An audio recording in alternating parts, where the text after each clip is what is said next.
I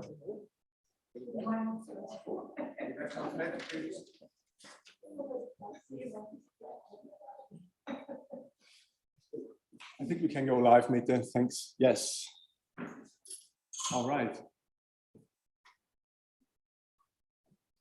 So, welcome everyone to the fourth workshop on digital humanism.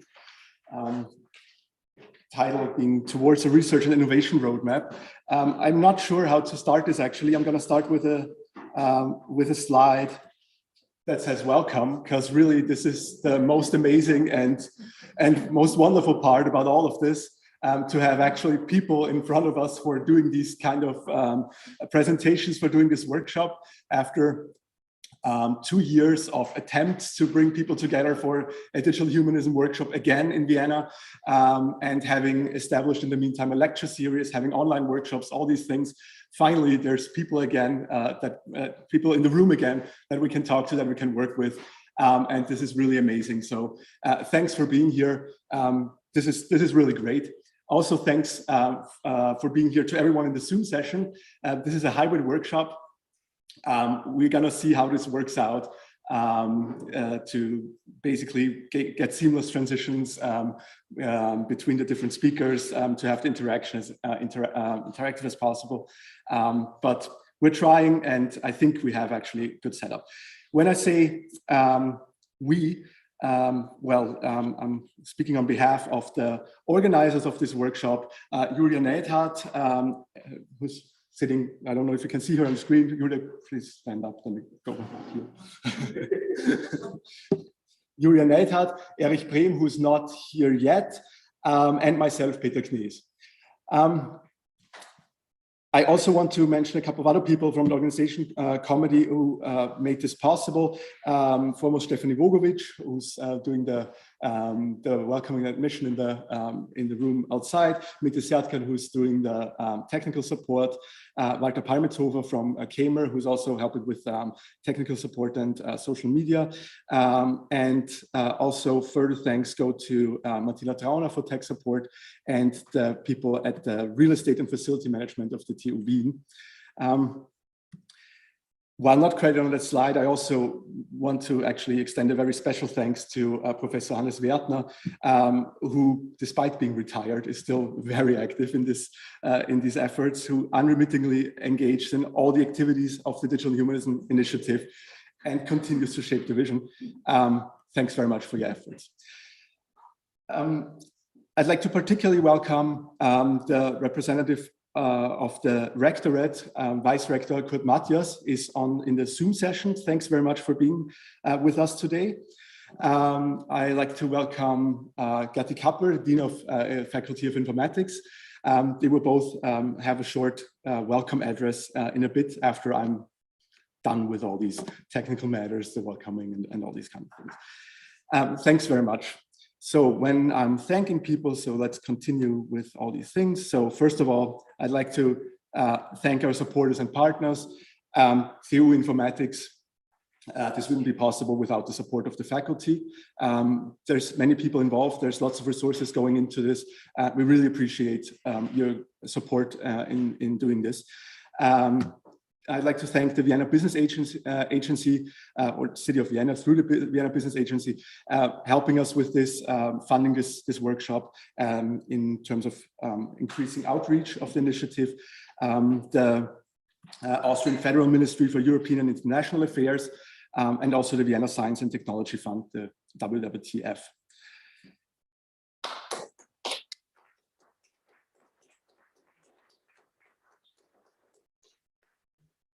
Further supporters, we're doing this in cooperation with the Association for Digital Humanism, the Digital Enlightenment Forum, IEEE, and CAIML, the TU Wien Center for Artificial Intelligence and Machine Learning. And we're very happy to announce or to thank here the Wiener Zeitung as our media partner, who's actually also present in the room, who's streaming this on their website. They're very much engaged with all topics of digital humanism and really a great media partner with this. So thanks very much. All right, a bit about the workshop. So for the people here, still we have COVID measures in place. So, you have to provide a negative test to access the workshop site. We ask you to wear an FFP2 mask unless you're presenting or eating. So also, of course, in the breaks, when you're sitting at the table, you don't have to wear an FFP mask.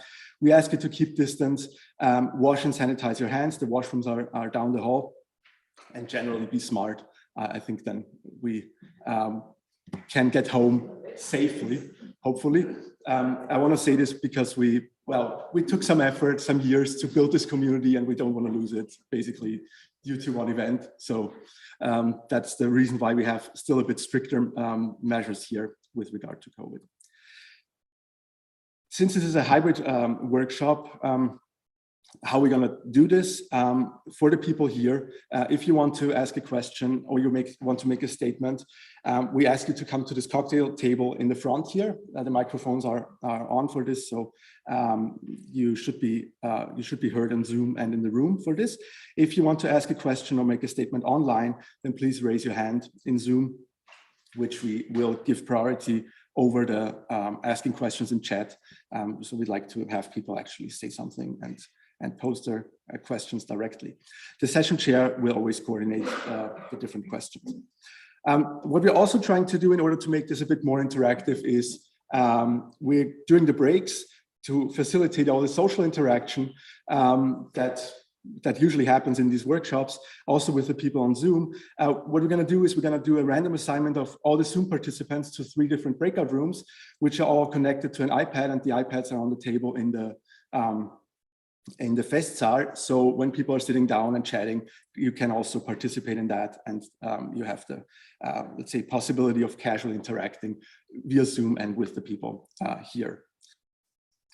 All right, the program, well, we're having the opening right now with 2 upcoming welcome addresses by Kurt Matthias, the Vice Rector of Academic Affairs, and Ghezzi Kappel, the Dean of the Faculty.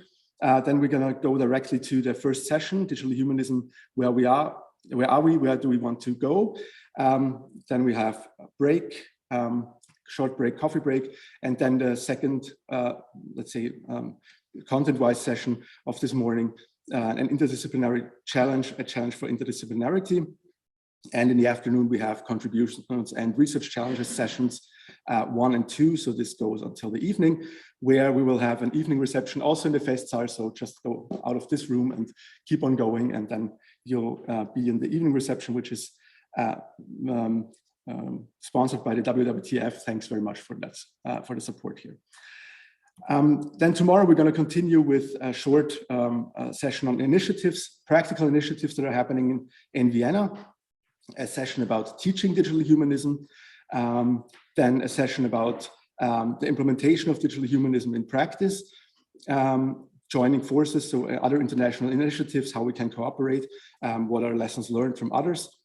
And ultimately, finally, we're going to talk about the roadmap that this workshop is actually about, and the different takeaways from the sessions, bringing that together into the roadmap. All right, I'm almost at the end of my comments here. But before I'm asking Vice Rector Matthias and Dean Ghezzi Kappel to give their welcome addresses, let me just briefly take the opportunity to address the war on Ukraine that is currently occupying our hearts and minds. The Digital Humanism Initiative stands with Ukraine and condemns the war and the aggression against its people. In this light, we welcome and support the open letter of Russian scientists and journalists highlighting the stupidity and futility of this war and calling to, quote, make science, not war. And you might have seen that the initiative has also expressed its support of the statement issued by the Center for AI and Digital Policy, calling attention to and urging countries and industries to monitor the use of algorithmic techniques for disinformation campaigns, cyber attacks, and automated warfare. This, of course, being all at the very core of the aims of digital humanism. I want to see this as an urgent reminder, and in a way, one of the missions for us as a community to take concrete steps and find solutions to bring the values of digital humanism into the technologies of the future, preventing immoral and destructive use.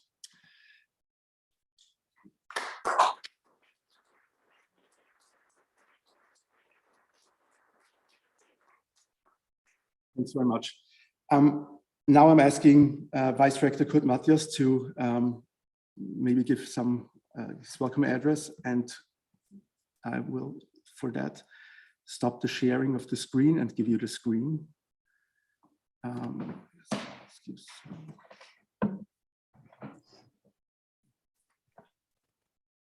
Sorry, just a second. I still have to switch over to the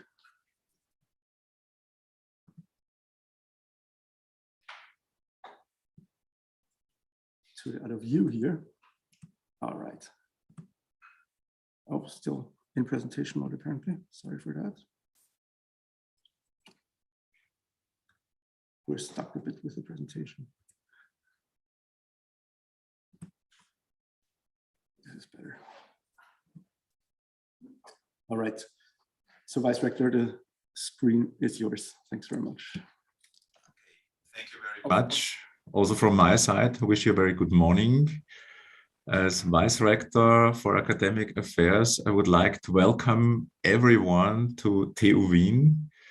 So the request came at a very short notice, so I joined online due to my scheduling situation.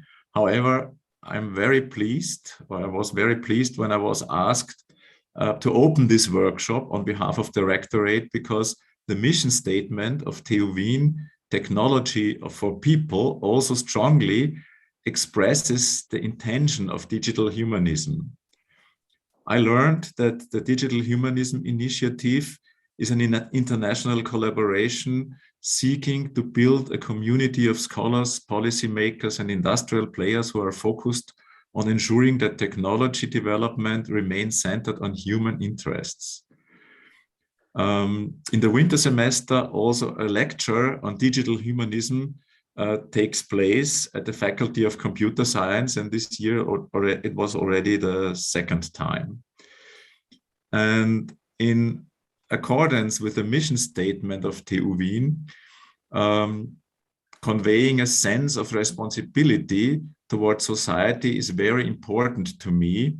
Since in 2017, a course, Technology for People, with the content such as technology assessment, science ethics, gender mainstreaming, and diversity management, has been mandatory at the curricula of TU Wien.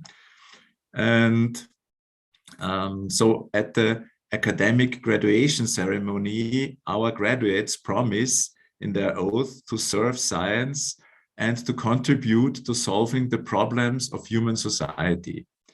And it is initiatives like digital humanism that help to create awareness that it is not only about doing research with our acquired expertise, but also about taking responsibility as scientists, executives, and decision makers in business and politics, because it is important to think outside the box, to act in the interest of the well-being of humanity.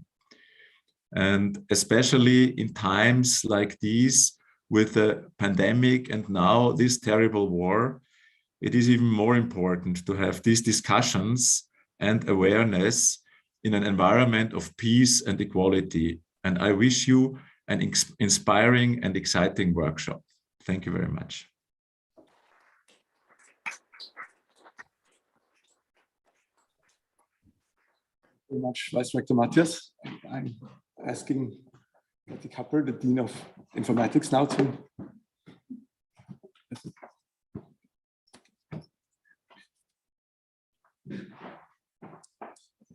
Good morning, ladies and gentlemen. What happened in 1976, 56 years ago? The book by Joseph Weizenbaum, Computer Power and Human Reason, From Judgment to Calculation, was published. Even the German title, I think, is more intriguing. Macht der Computer und Ohnmacht der Vernunft. At that time, I was a sophomore at this university, and I remember the time when Joseph Weizenbaum was invited in '82, and for us it was, you know, the big world was coming to our little Audimax, And it was, of course, for us students clear that we have to integrate the implications of technology in our curriculum and in our studies. But it was just for these 2 hours in the room. And we went out and nothing happened. It's not true that nothing happened. It was in '85 that TU Wien and the Faculty of Computer Science established a new professorship, Implications of Technology on Society. Meanwhile, the female professor is retired, and I have to say nothing happened.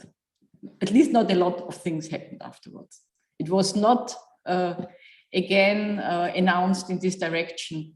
And it's still, although, and this is great that we have this mission statement, technology for people, it still is kind of, you know, we have technology and then there are courses. And this is not a critique now on our vice rector. It's not a critique, it's a self-criticism. It's the problem we have with this intriguing situation that we develop technology and we all know that technology is changing society, and it is even faster changing society. And you know all these buzzwords, surveillance capitalism and so on. And if either you pay the product or you are the product, but we still are kind of in a bit almost anxious position to really say, okay, we have to stand up and do something. And therefore, exactly this movement, with these ideas about digital humanism, where I had the pleasure to be in the same room when we first discussed it here at TU Wien at the Faculty of Informatics, is so important.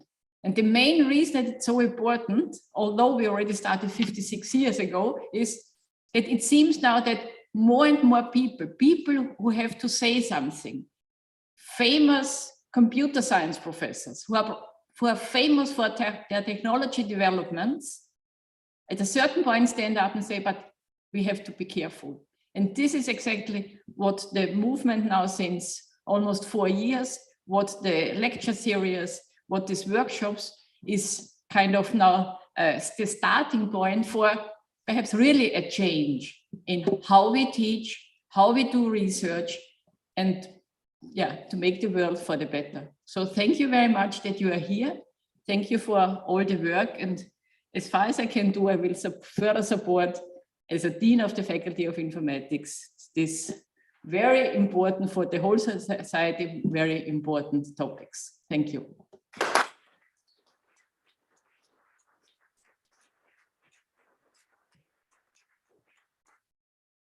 Thank you very much. Okay, with this, I will now officially declare the workshop to be opened and we will move on to the first session.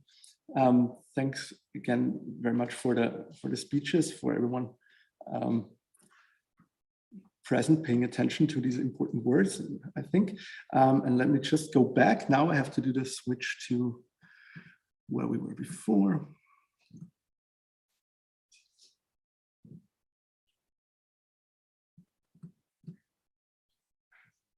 And start with the session here, just very briefly. I think you should be able to see the session now again. And I will hand over to Julia Neidhardt for introducing the speakers and for running this session. So thanks very much. Thank you, Peter. So yes, welcome to the first session of the workshop. Where are we? Where do we want to go? And so I'm very pleased to welcome the panelists, Hannes Werthner, George Metakides and Carlo Ghezzi. And so the session we will first have a presentation by around 15 to 20 minutes by each of them. And each of these presentations will approach these questions that we have stated from here in the title of the session from a different perspective. So we will have a talk where we kind of reflect on the digital humanism initiative by Hannes Werthner first, where we talk about the problems and the different dimensions of activity. Then the second talk by George Metakides will kind of focus on the policy, so what is there in the EU and what is planned. And Carlo Ghezzi will approach these questions by reflecting on our situation as academics. What are there for issues in research and also in teaching? And there will be the following procedure. After each of these presentations, there will be just questions very briefly for clarification. And then afterwards, we will have a discussion all together. And then I will also ask, and you can also come for now. So please join here. And I will ask Professor Hannes Werthner, already going to the speaker table. Just come here, please. This is better to stay. Okay. This is a good point. So one left.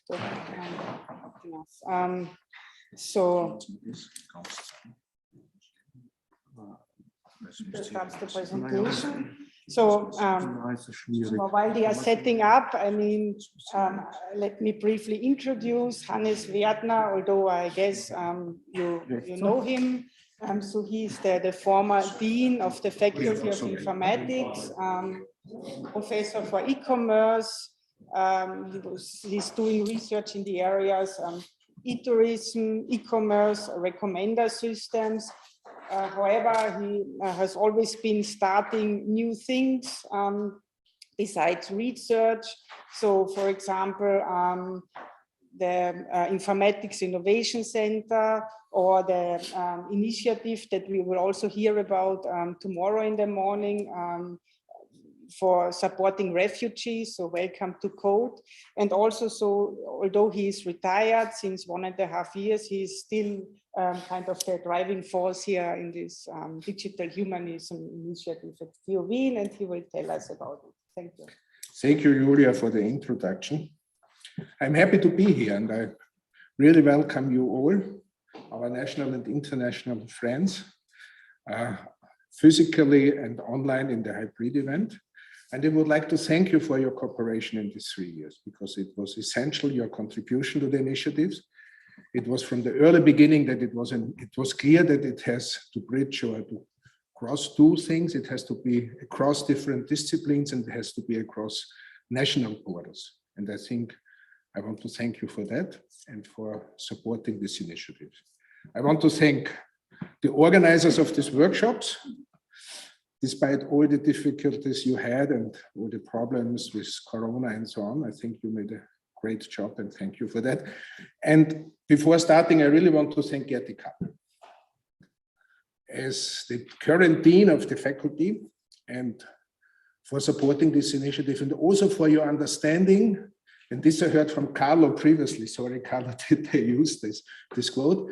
That you understood that there is nearly no difference anymore between technology and impact of technology. That you have understood that this is a central issue, not only for computer science, but for all technical science and also other sciences. And this is an important insight, and I would like to thank you for that. Thank you. In my talk, I will give a little review and overview on the Digital Humanism Initiative and a little bit what we have achieved, because afterward, George will focus on the political layer, as said by Julia, and Carlo will also focus on other ones, okay? And we had the task given by Peter that on each of the presentations, we have to put some final challenges for the roadmap. This was 3 years ago. It was the last physical event we had. It was in the garden of the faculty building. And I'm happy that most of those colleagues are still with us and are working with us and contributing. Since then, we went online. In some sense, we were benefited from from the pandemic, because it was easy to invite international colleagues. There were no travel costs, and we were really successful in doing so. Just to tell you that we have over 50 hours of online video. We have, I think, about 50 PowerPoint slides which are open accessible.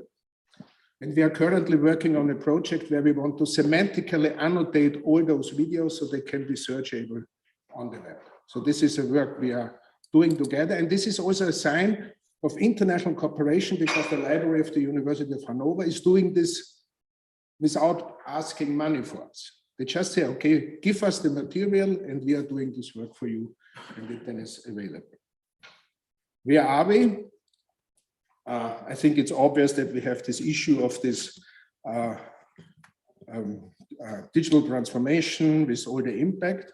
What it really shows that the internet and the web is somehow the key part of this global infrastructure. And IT and its artifacts, computer science, are the operating system of our society. It keeps it running.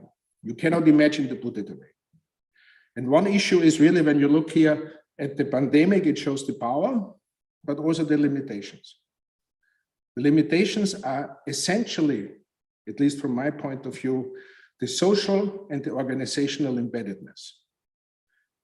We had very few technical problems, if any. So it was really what we are discussing, the interface between humans and machines. This was really where you had these limitations. Before continue, I want to have some remarks into Ukraine as well. And I decided to do this because we are discussing about it anyway, okay? So to have not only during the coffee breaks and dinner, I had some observation on the IT situation with respect to this. I don't know if you all agree with that, but it's somehow some early observation where I say it's too early to draw some conclusions, okay? And I don't want to make now an ethical or moral statement. I just want to look at the use of those features, technology. At least at the moment, there is no direct use of IT in the direct warfare, at least at what we can observe. It's on three levels. It's on information disinformation with social media.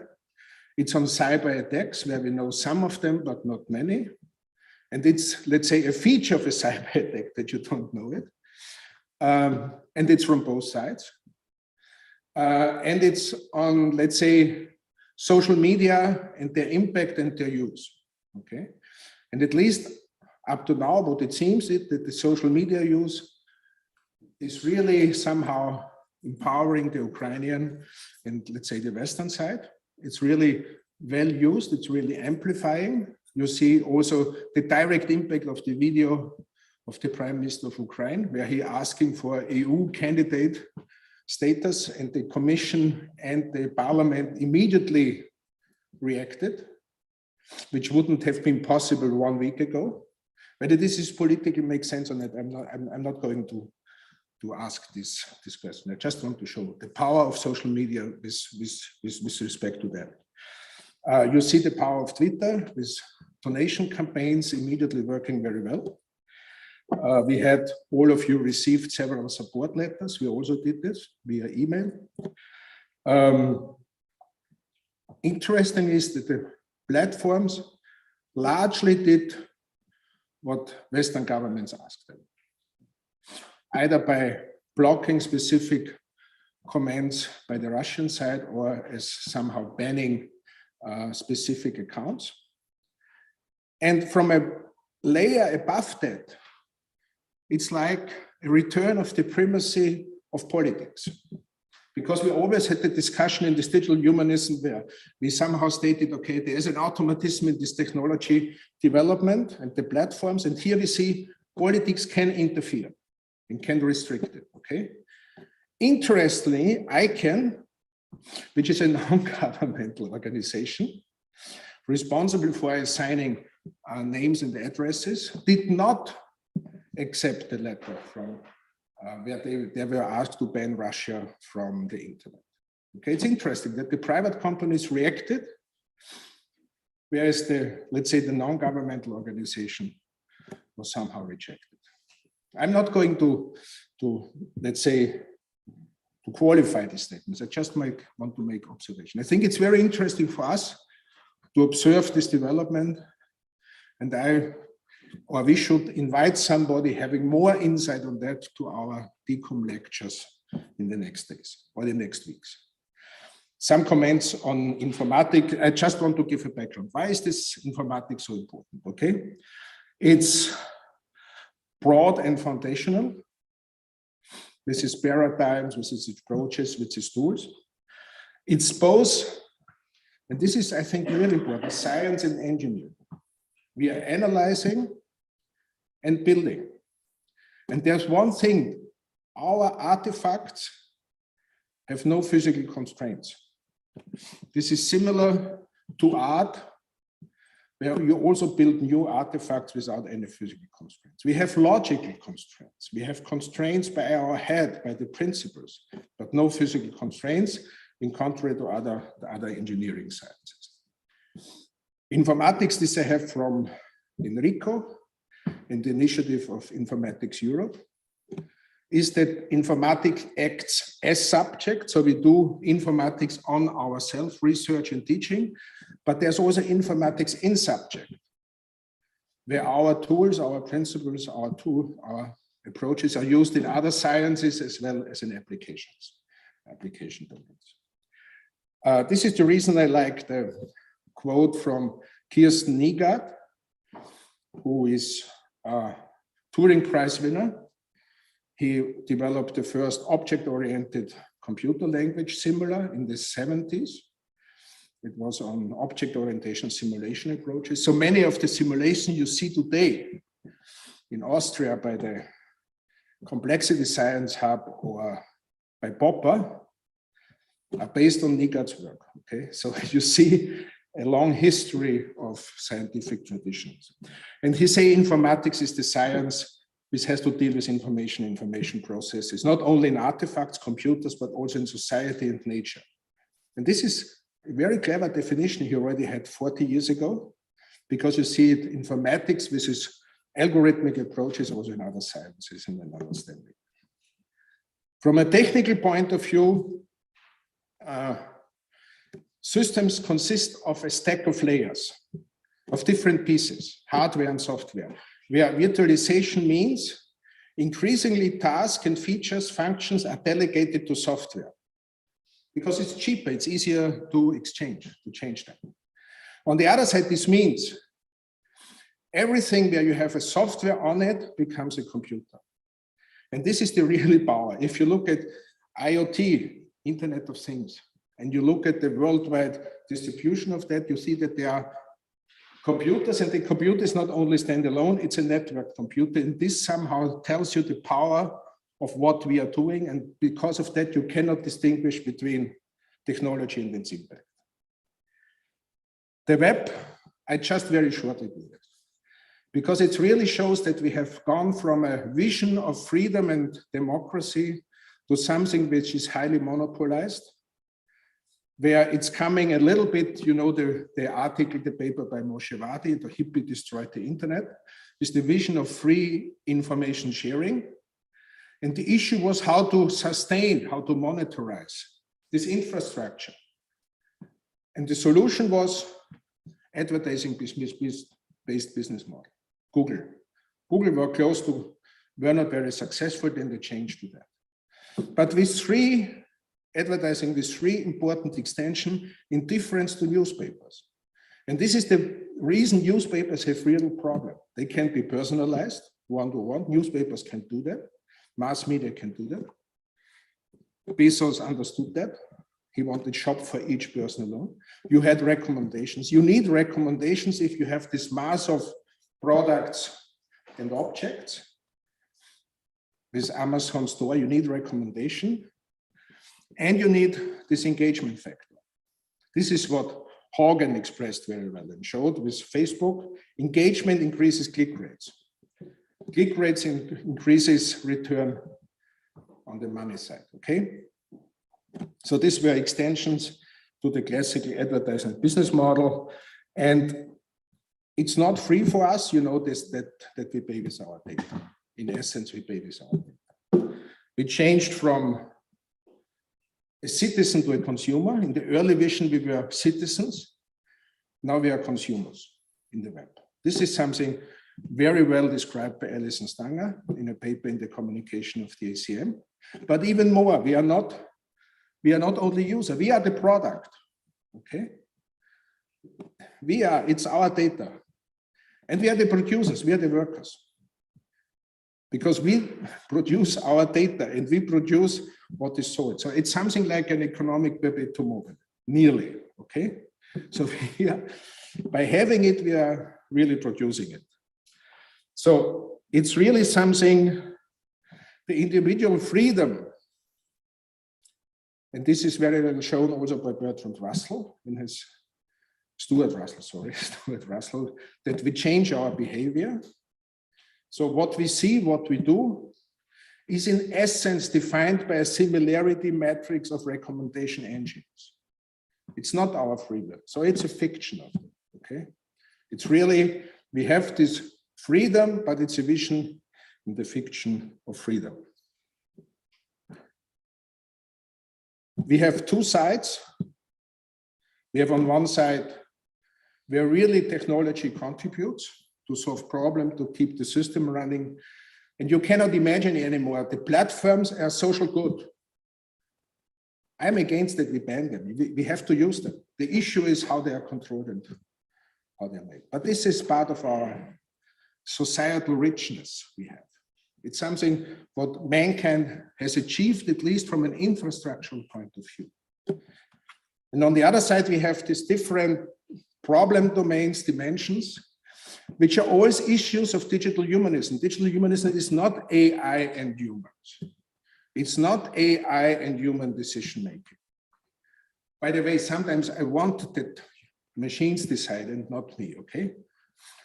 But this is another discussion, okay? But it's different, it's different dimension. We have this monopolization of the web, it's the platform.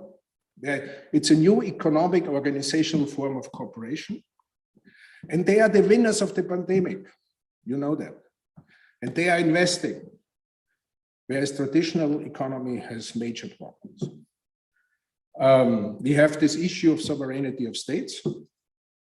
I'm not going to repeat the Corona app story where Google and Apple decided which Corona apps are used in different states and not the states themselves. We have the role, the decisive, not decisive, but the role in economic and military affairs. Some of the things you observed in the last years between China and the US can only be understood before the background of technology confrontation. We have the echo chambers and fake news. This is really when you apply recommender systems which are used for buying products to the, let's say, opinion domains, because you are proposing what the people know already, okay? So you are really creating the echo chambers. You have this problem of surveillance, very well described by Zuboff. And then you have the issue of work and automation. And this, it's not only which work is automated, but it's also somehow on two different more dimensions, which I learned also during our, let's say, lectures, which is on one side, Casilli showed very well that we have a worldwide distribution of labor, which is somehow copying the colonial division of labor from South and North, with different income and trade union rights. So this is really something where we're working on that level. And on the other side, we have this self-realization of the ID guys going to gig economy, where really sometimes you have the problem how much is paid and things like that. So this is digital humanism as an answer, which is really, because sometimes I hear there is no definition. There's a definition. We want to look at this interplay between humans and machine, to analyze it, not only look, but to analyze, to understand it, and then to influence for the good of the society, which we define by human rights. So it's somehow coming back from the individual self-realization to a societal objective.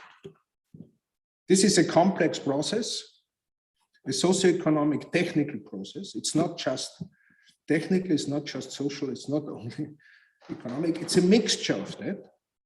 And it has its own automatism, but it's not automatic. This is a difference. It's not God-given, okay?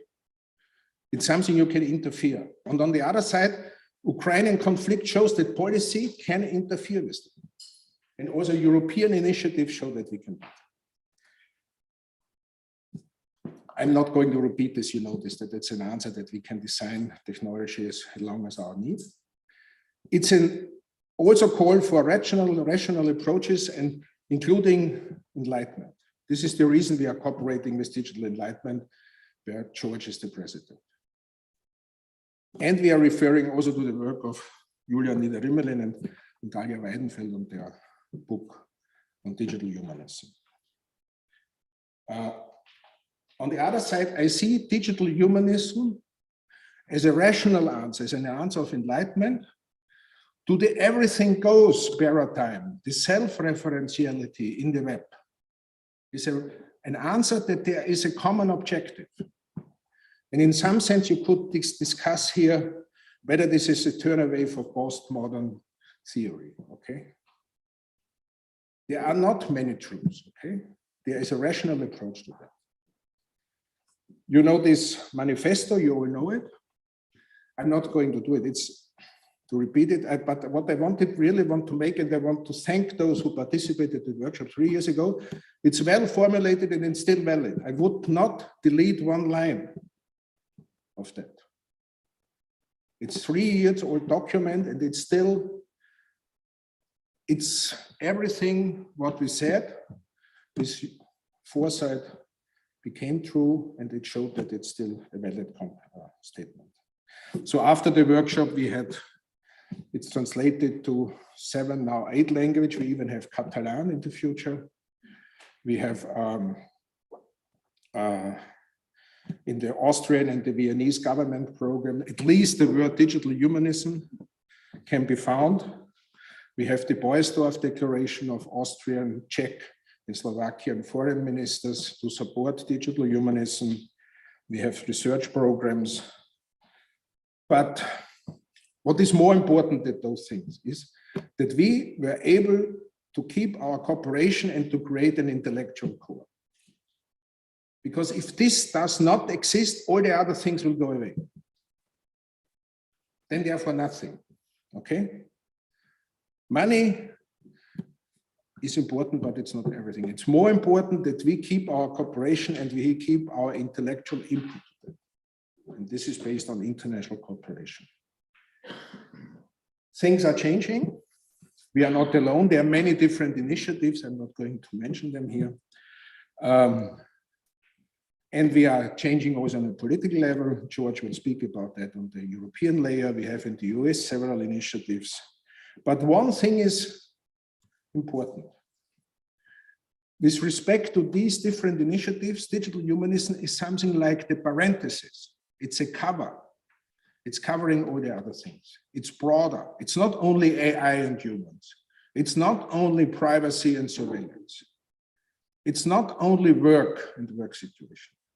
It's the entire picture of the interface between humans and machines and how this is evolving over time. And this has all those different aspects and issues. This makes it easy and difficult at the same time. This you see when you look at the different challenges, okay? Digital humanism is something foundational.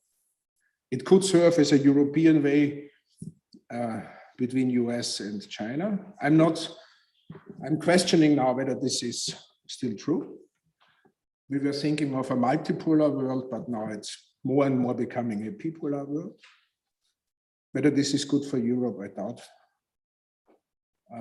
I'm not so sure. And we still have a Western Northern view because there are many other parts of the world who don't care so much about maybe the war in Ukraine. Okay, they have different points of views, they have different interests. Okay, so this is not just this motion between US, China, and Europe. We have a heterogeneous community. Since The concept is broad, our community is broad, our audience is broad. And we have challenges on 3 layers. On the content side, those different dimensions I mentioned previously have to be tackled. It's going from economy up to privacy, up to IE, okay? We have different disciplines needed for understanding and for designing alternatives, from technical science and engineering up to humanities and social science. And they have to be an equal playing field. And we have different types of activities. It's a research from basic and applied, up to innovation and experimenting, up to policy making and policy statements. I thank you very much and hope for your future cooperation.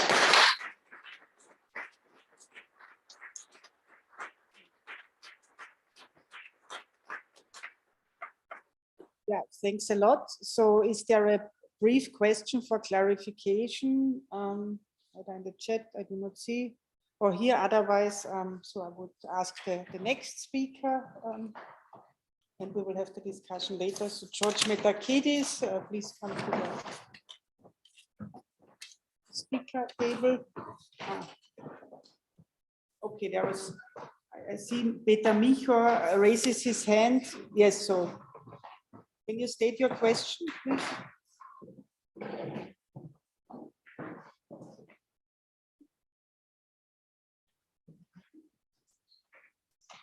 No? Then let's do it later.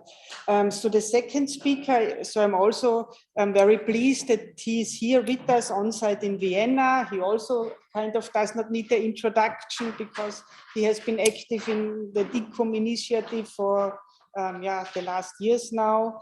However, so just to briefly introduce him, he has a background in mathematical logic, was in research at international universities, and then at the University of Patras.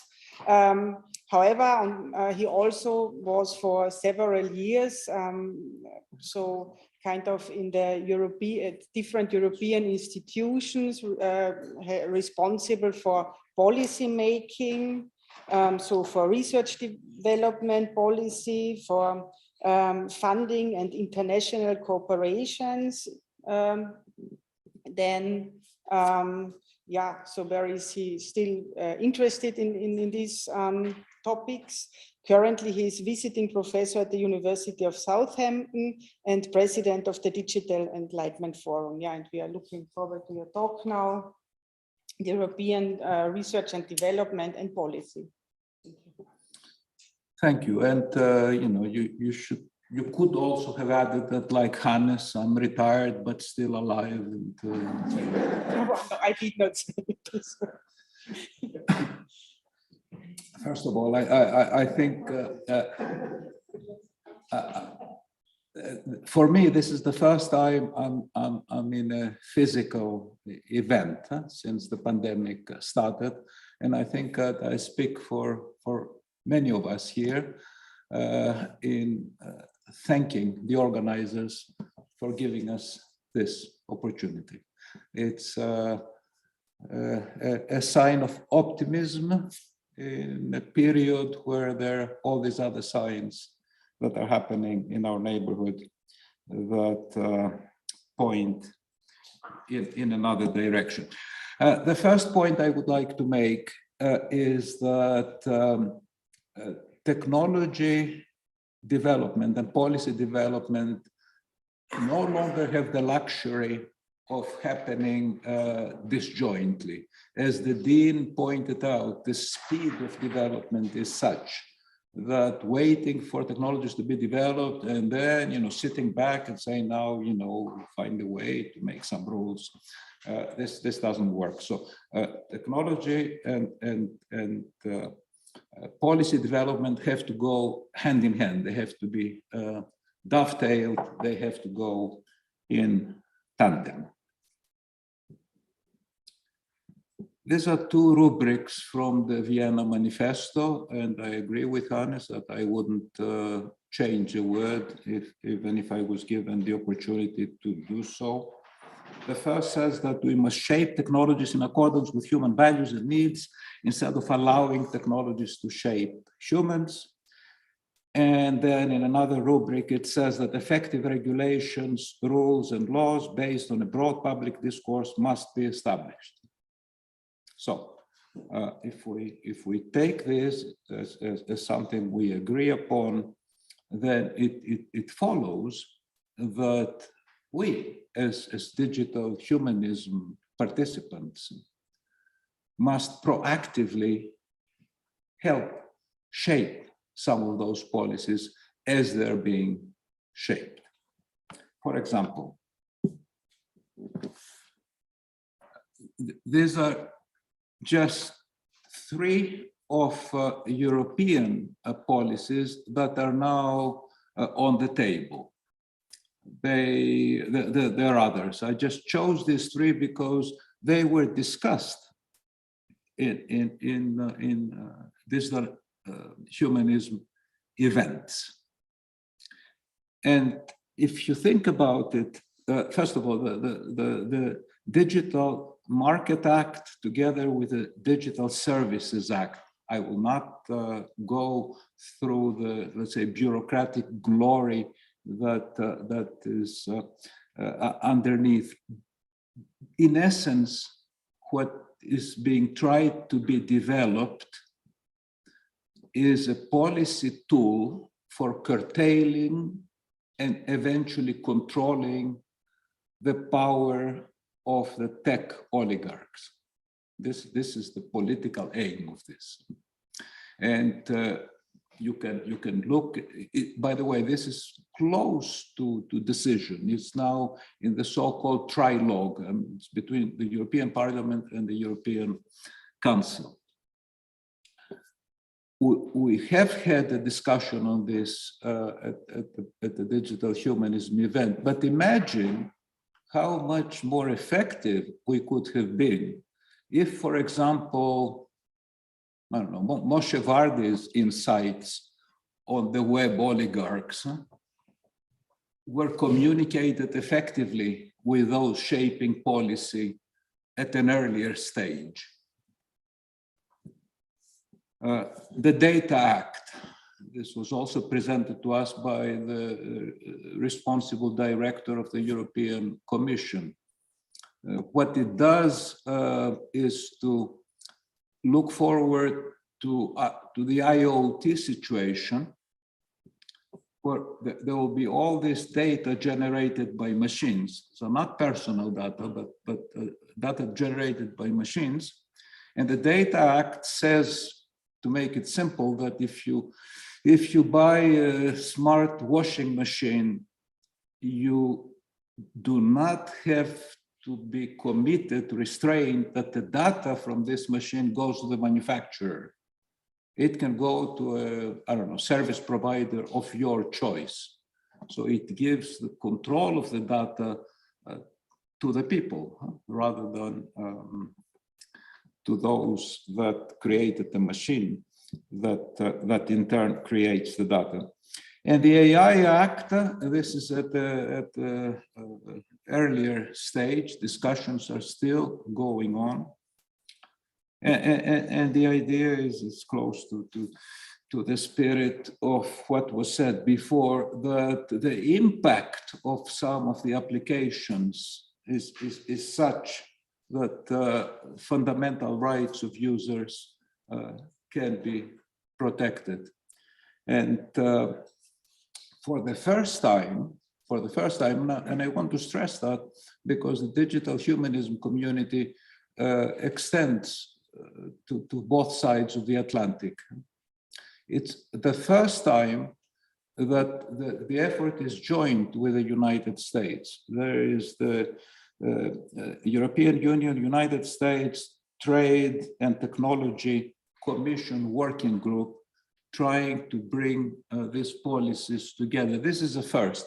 Up till now, It was Europe, trying to put regulation forward, like GDPR, and the United States saying, yeah, all you know how to do is regulate and thus stifle innovation. I mean, you've heard the arguments. Huh?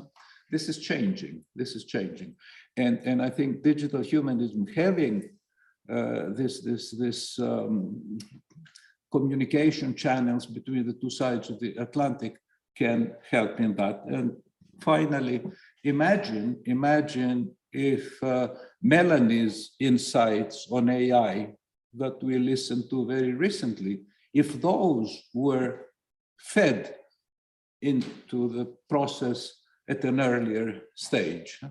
And this is the sort of thing that I want to argue that digital humanism can do more. Some first steps have been taken, and I want to stress that it wasn't just, let's say, academics talking to each other, but we did have participants from the European institutions, from the European Parliament, from the European Commission, presenting and listening.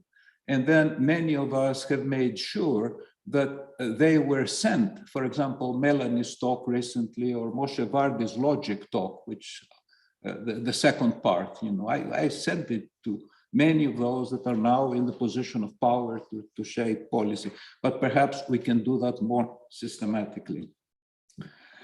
Now, this is the past. I want to spend a few minutes on what is coming and to encourage everybody to take a look at the planning at the European level. It's called the Digital Compass, and it envisages a European way for the digital decade. So it's a 10-year Gosplan of sorts.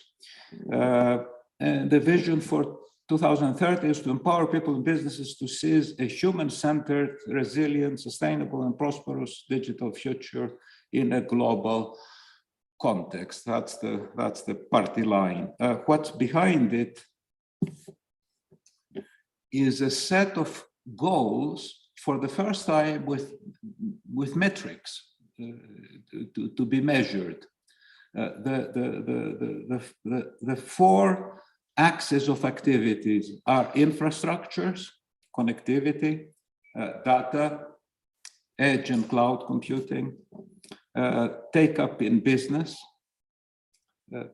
public services, e-government, e-health, digital identity, and then skills, the workforce. Hannes touched upon this in his presentation.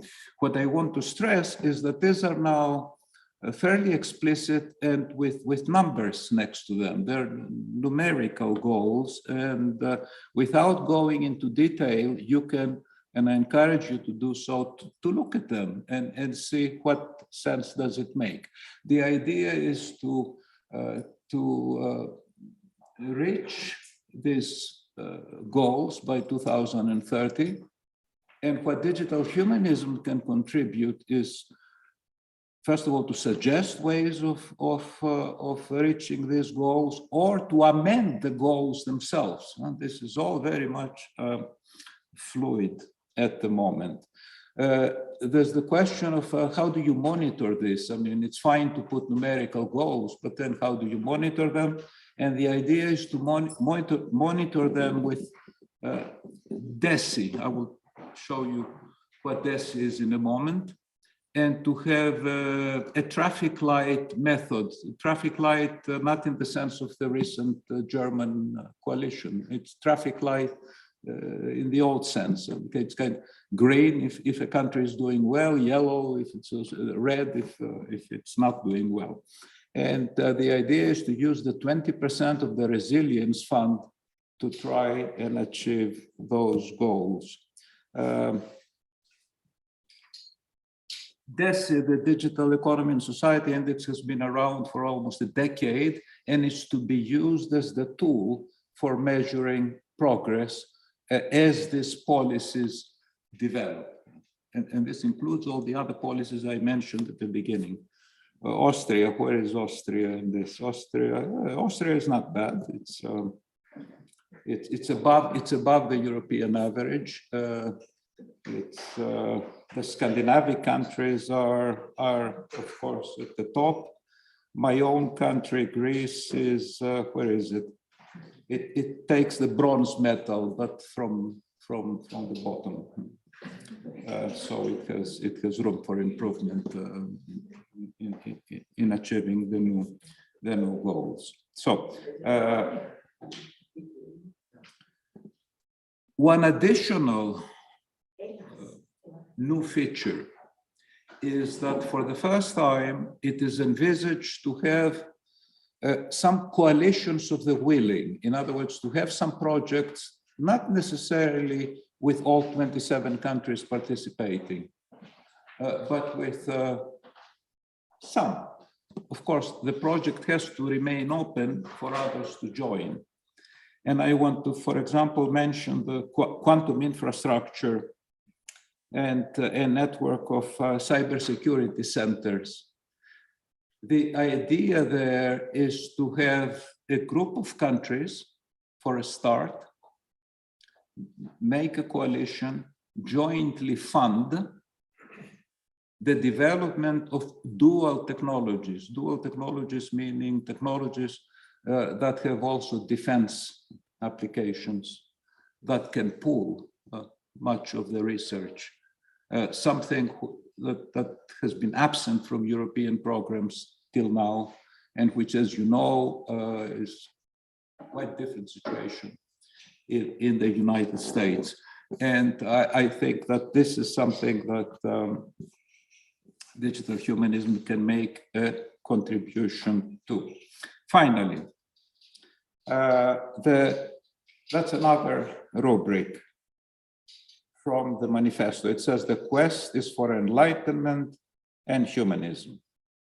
So I would like to propose that the roadmap that will come out as a result of the discussions in this workshop call for a more effective interaction between digital humanism, other like-minded organizations, with policymaking and policymakers in Europe to start with, but not only.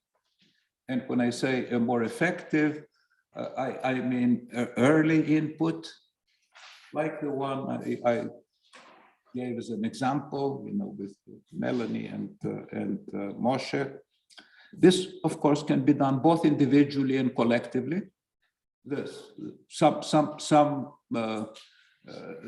persons are invited to discuss things in Brussels already. This is happening, but perhaps digital humanism can also play a brokerage role and present some proposals as digital humanism and not just through individual members.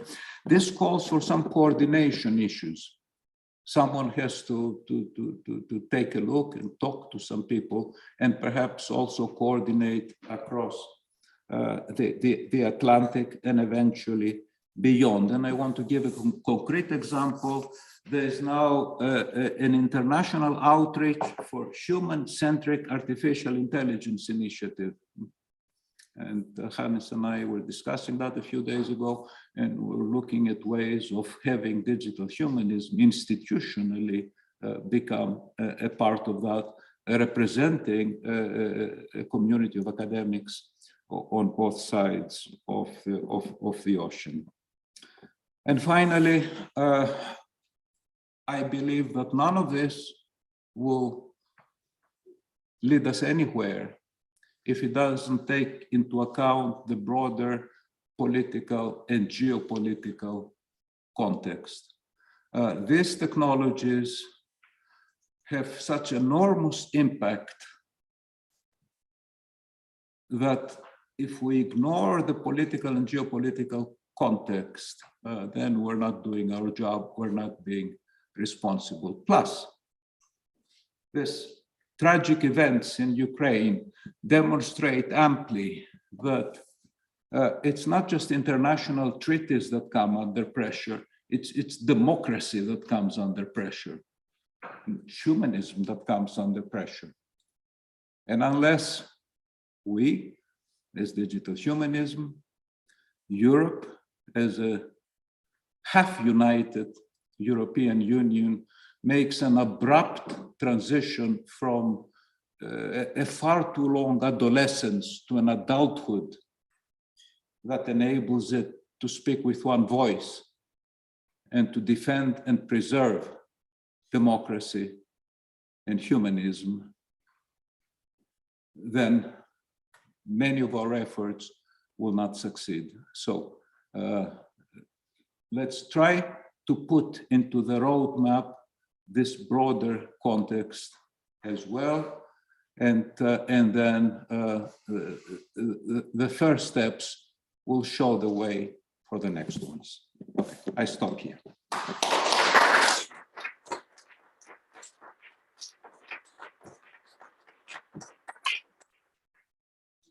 Thank you, George. So is there a question directly to the talk for clarification, either here or in the Zoom session? Yeah, so I think it's also good now in the first session that we get also used to this hybrid setting. It's still challenging.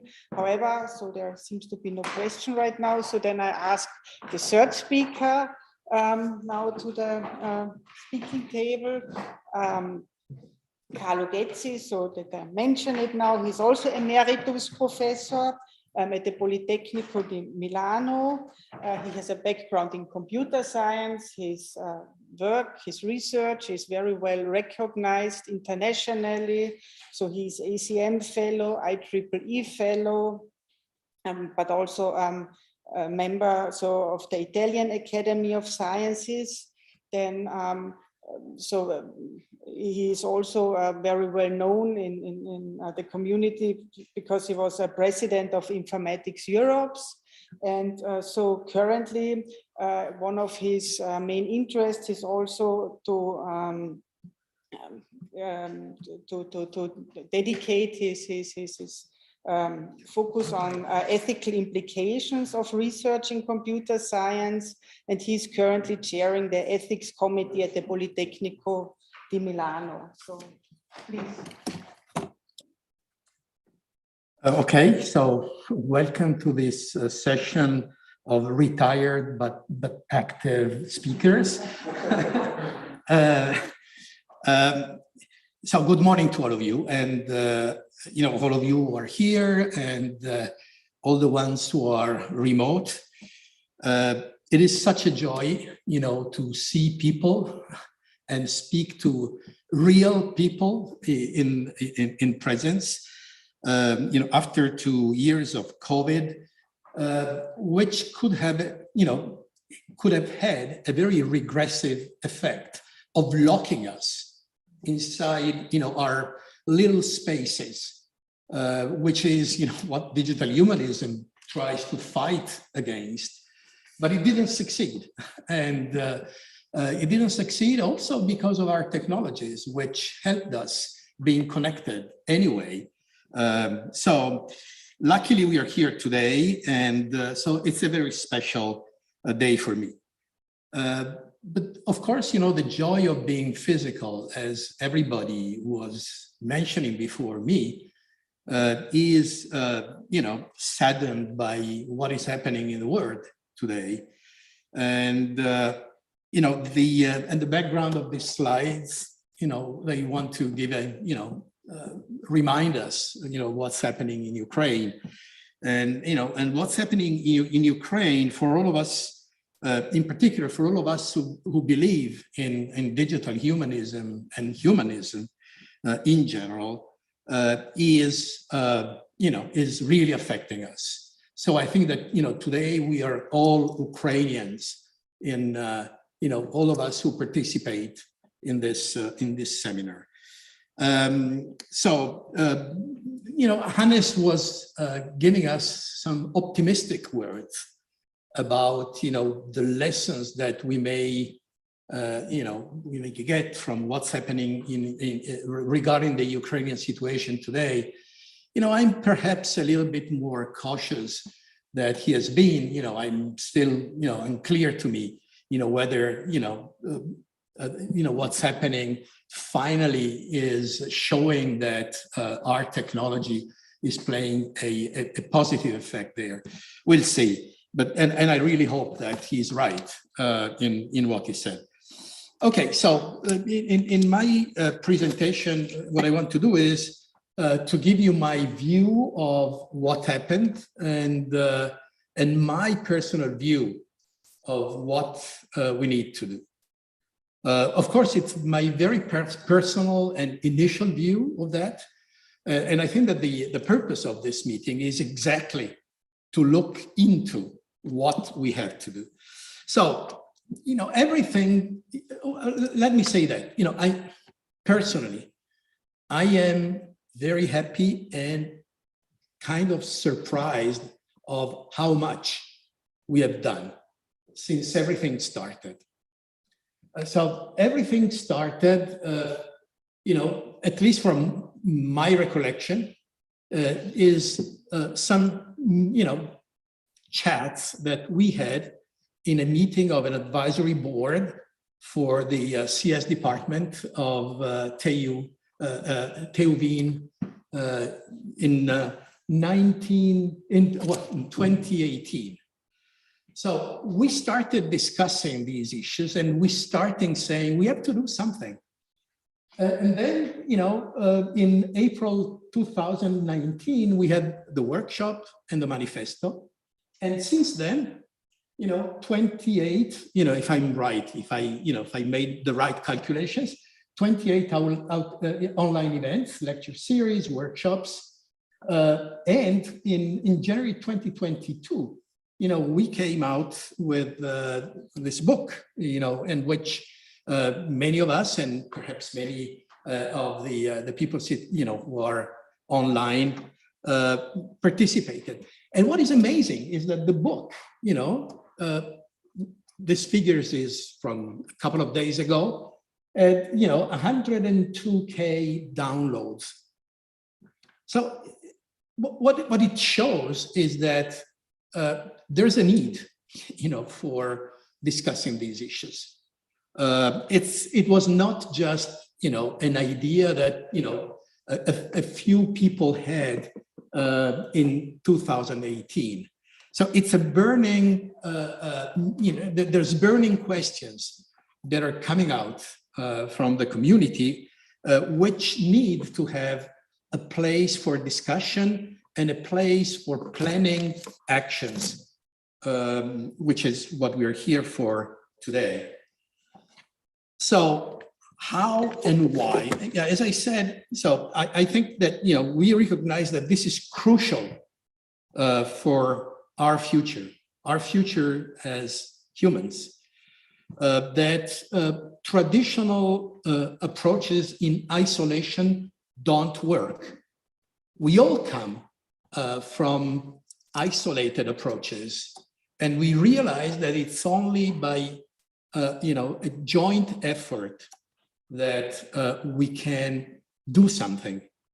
So a space for collective elaboration of these, transdisciplinary approaches is really needed.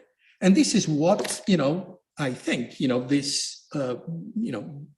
these initiatives have been doing, for a few years.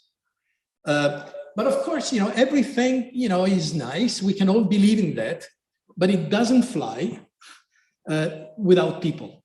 So the real engine is people who provided support. So they provided an enthusiastic support in these initiatives. The people who contributed to the talks, who are contributing to the organization of these events. And, but even that is not enough unless someone is pulling everything, is really pushing in one place. And I have to say that, I have to express, my real deep thanks to Hannes, who has been, enthusiastically putting his energies in this, and all the Vienna people who gave support to these initiatives. Without them, we wouldn't be here today, I think. So thank you.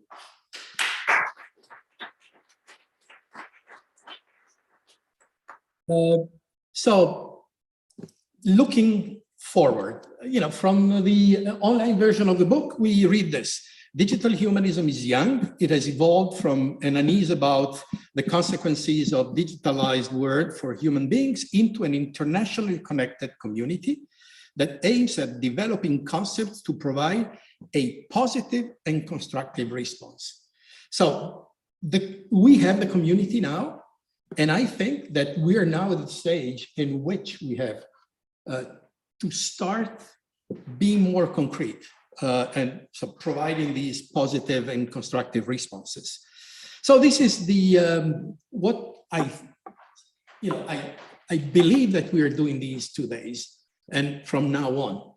And so looking forward, I will try to say a few words, giving you my first reflections, which is complementing, in some sense, what has been said before by the previous 2 speakers. Of course, what George was saying before is absolutely, something that has to be on our agenda. But what I would like to do here is to give you, the academic perspective of what we should do. And in particular, touch on 2 issues, which is education and research. So to go into a little bit more of details, I would like to start from the basics. So I would say that, and this is true for education, it's true for research, taking charge of the challenges of digital humanism really requires opening the doors to the current highly compartmentalized, I don't know if that's the right English, knowledge. Our knowledge is really, clearly enclosed into very much, still today, into compartments, into what we used to call the silos of our knowledge. And we have to find, both in education and in research, to find effective ways of going beyond that. And going beyond that doesn't mean to go to being superficial, but it's really going to, really build new foundations for something that goes beyond the current compartments. So, and academia, aims at developing new knowledge in research and transfer knowledge in education. It has to do that. So it really, in academia, we have to think about, these 2 issues. So let's talk briefly about education. Very, to simplify, I see 2 complementary types of approaches that we need to explore. The first one is making our curricula digital humanism aware. And the other is looking forward and think about possible brand new digital humanism curricula. I really believe that we need both. So a few words on, making existing of course, now I'm even taking let's say, a more partial viewpoint. I'm talking about informatics. It can be that the same type of reasoning you can do within political science, within economics, within social sciences. Okay, so if I'm talking about informatics, how can we make informatics curricula digital humanism aware? Well, I would say that first there's the bottom line, which is common to all curricula in some sense, which is reinforce the principles of ethics in education, which means to me two things. One thing is students, students are citizens. Again, I mean, this is just a way of breaking compartments. You're not just a student, you're a student, but you're a citizen, and you have to behave ethically as a citizen student, as a student, okay? And the other is ethics in the profession. So this is something that, increasingly, we have to make sure that our curricula, this is bottom line.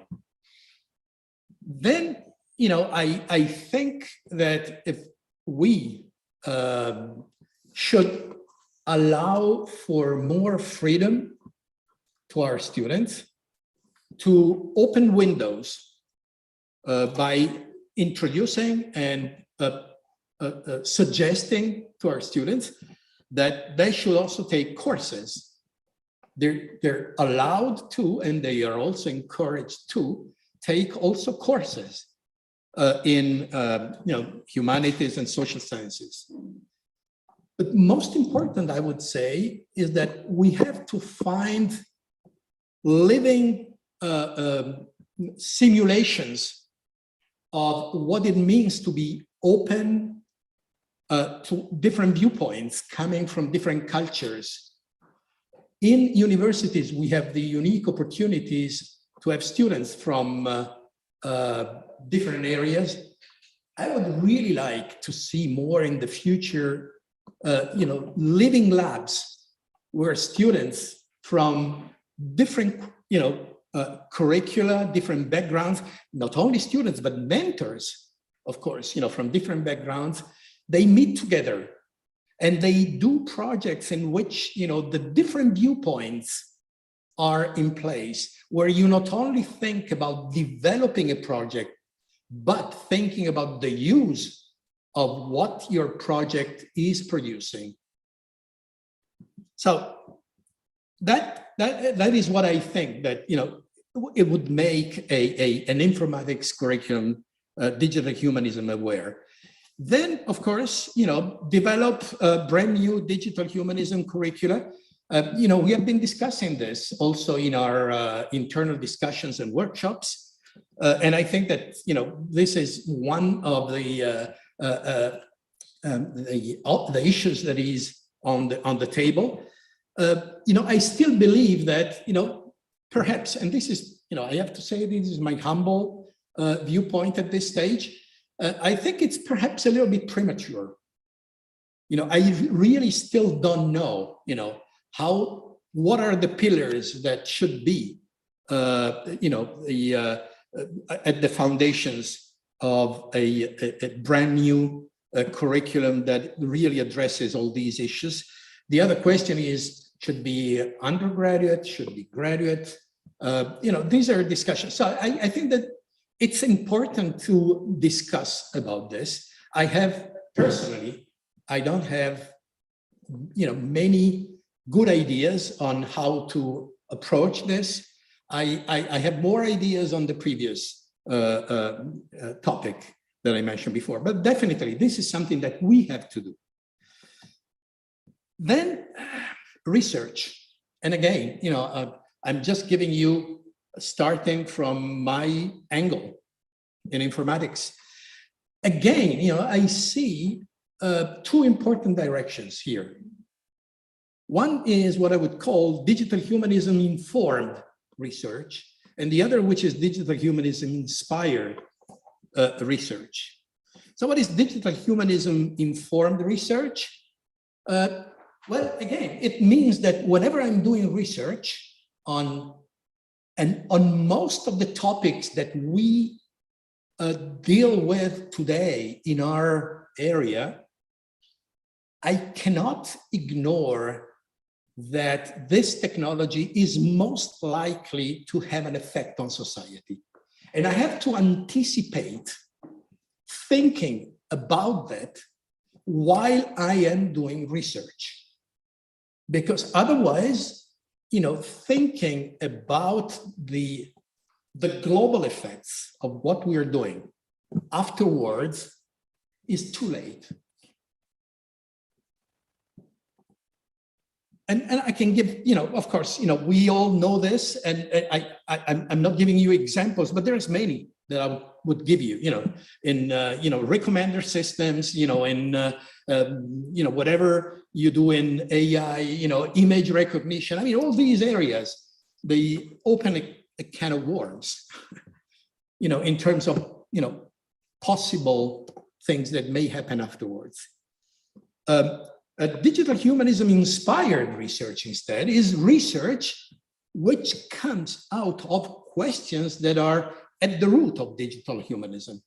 So they are already, there's a problem area in this, in digital humanism that drives research. Okay, so how can I solve, how can I address some of the problems that are arising from these concerns?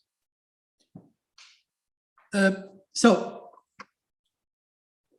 now in some sense, all of this opens the boundaries of our comfortable disciplinary room in which we are sitting, right? So increasingly, we are dealing with topics, with issues that are transdisciplinary.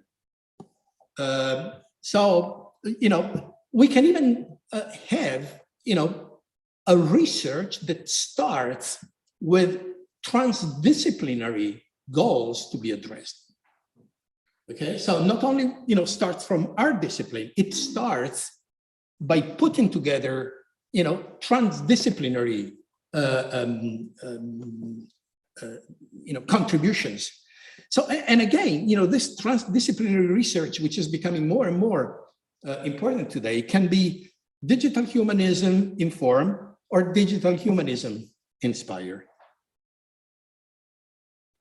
Now, what we have to do, I think, is to really understand, what makes research, digital humanism informed or inspired, and make recommendations. How should we take, these issues into account? The issues of, the role of humans, the effect of our technology as we do research. What are good practices? Can we, identify a catalog of good practices? Can we make recommendations?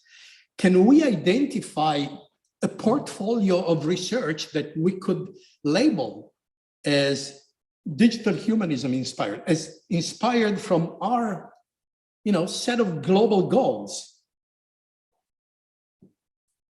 But, and that's important, but I also would like to stress the point that, we have not only to identify these as a roadmap, but also we have to identify the risks that we have to face and possible workarounds. Typically, I see a big risk, everybody agrees that we have to go beyond the traditional disciplinary boundaries. But then when it gets to evaluating people, to evaluating research units, to evaluating people for promotion, then we are stuck back into our disciplinary boundaries. So, the road to the hell is paved with good intentions. So I really think that we also have to rethink not only the way we do research, but also the way then we evaluate research. Because I see sometimes a friction between these two levels. And we haven't been able so far to really solve them. So we always acknowledge the need to go beyond this at all levels. I mean, if you read most of the declarations about the future, you know, the future is interdisciplinary, transdisciplinary, and blah, blah, blah, blah, blah. But then when it comes to certain points, we are still stuck into our boundaries. Okay? It's more, well, they are comfortable boundaries. You know, we have developed, a good way of stating what is good research, what is bad research. Yes. But we tend to apply the same paradigms here. And that's, well, that's not very good. So this is also something that I'm putting on the table, and I've seen that many of these issues actually are on the table for discussion. We are discussing the role of interdisciplinarity, in one of the future events in this workshop. Well, we should also deal with this point, I think. Interdisciplinarity is good, transdisciplinarity is even better, but there's people involved, and we have take that into account. Finally, as something that I see as important in our roadmap is focusing on continuing to focus on community building and for discussion or forums, but in Latin it's forum. Okay, so these are crucial. So, and we need to continue to have these, promote discussion and have places where you can do that, both for education and research. And here, I'm just asking, traditionally we have our societies like, the ACM, the IEEE, or all these who are supporting this kind of discussion. I don't know. I mean, is there any role that these societies can play and we can rely on them? Or can we push them to be more open and start with us a discussion on these issues? So I think I'm done. I'm back to Ukraine.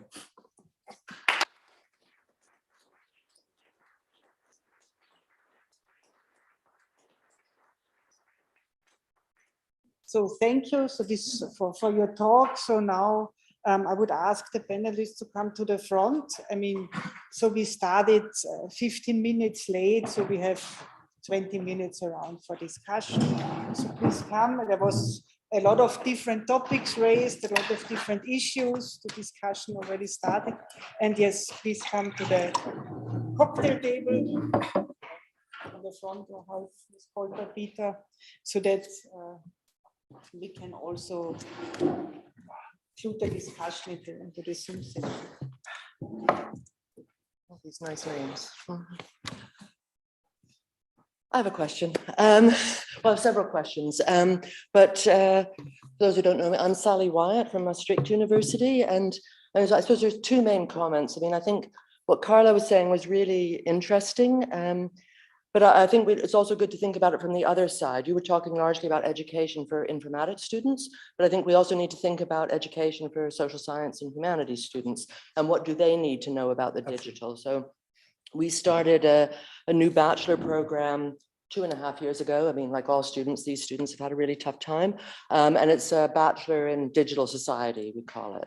But it's largely aimed to look at the kind of social science and humanities issues. But one of the things we really struggled with was, what do these students need to know about the technology? Because in order to kind of say sensible things from an ethical and social perspective, you really need to understand what these technologies can and can't do to get away from the kind of rather meaningless speculations that we sometimes see in the media and by politicians. But actually, and I'm happy to talk more about that ad nauseum, really. I was very involved in developing that program. But what I really wanted to talk about was, I think, something that came up in George and Hannes's talks, or no, it didn't come up. It was what I felt was missing. And that was a particularly sort of robots, drones, autonomous vehicles. And I'm not an expert on Eastern Europe, but I'm pretty sure they're being used in the war. But even in peaceful times and places, they have enormous consequences for our physical environments. And sometimes what concerns me is discussions of the digital, it remains in these rather abstract, immaterial, floating in the air, made by fairies kind of discussions of digital technologies. But I think it's really, really important that we pay attention to the kind of material and physical consequences of these sorts of technologies for our urban spaces, for the countryside, for, you know, all sorts of things. And at the moment, you know, it's something I'm kind of struggling with and thinking about, but I was curious to hear what you have to say about that. And also, as I'm not yet retired, but it's in sight. So it's a real inspiration to see all of you and Helga and others. So it gives me hope. Thank you. Thank you. Who wants to comment? No, I just wanted to say something about the first part of your question, at least, which is the one on education. And actually, you know, one of the possible, you know, tools that you may have, you know, if we go for this immersive labs where students from different areas work together in projects. You know, I believe that students coming, you know, from, let's say, the social sciences, you know, they can play a role in these heterogeneous groups, you know, of people, you know, from different areas with their mentors, you know, first of all, in focusing on the human requirements of their designs and the consequences, let's say the effect of design choices on the possible use of these technologies. So being able to speak, you know, in a group among people with different backgrounds, that would be one of the added benefits that, you know, in your education for, you know, these type of students. This is just, you know, one of the possibilities. Of course, you also need some, let's say, hard subjects on the discipline, you know, to make them current, you know, to understand the language of these disciplines. But then working together, I think that's the other possible contribution. I want to respond to the two things that were mentioned. One was the effect of all these autonomous objects, whether flying or swimming or whatever, on the environment in particular. This is part of the current policy development. In fact, the greening of ICTs in general and its applications, because digital technologies are not green at all, quite the opposite. And the net footprint is quite negative at the moment. So this is part of current policy development. The other part, which is autonomous war machines, which is a scary thought indeed. This is not, it's not in the remit as things stand of the European institutions to develop. It should be. And I hope that this would be a next step. Sally, thanks for your question, because it also shows that it's not ended, no? And you are right. I think we have to think about it, especially as already mentioned by George on these autonomous weapons. I think this is a specific issue. One thing is, I think, more general, because like the car changed our cities and everything, I think digital technologies will also change.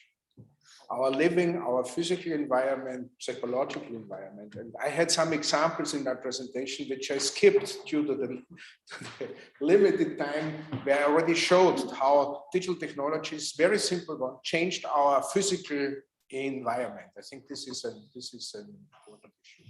One other thing is, which was mentioned now by George, is I think we need a closer look at IT and ecological footprints, both by the direct effect, but also where it can help, where it can really interfere in a positive sense. I think we need a more closer look, and I think there are both sides where we have to be very critical. And I think there are useful issues.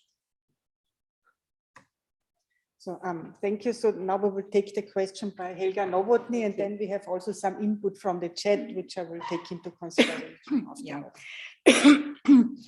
I was wondering whether I could convince you that there is a common thread amongst your three presentations that would take us one big step forward on our roadmap.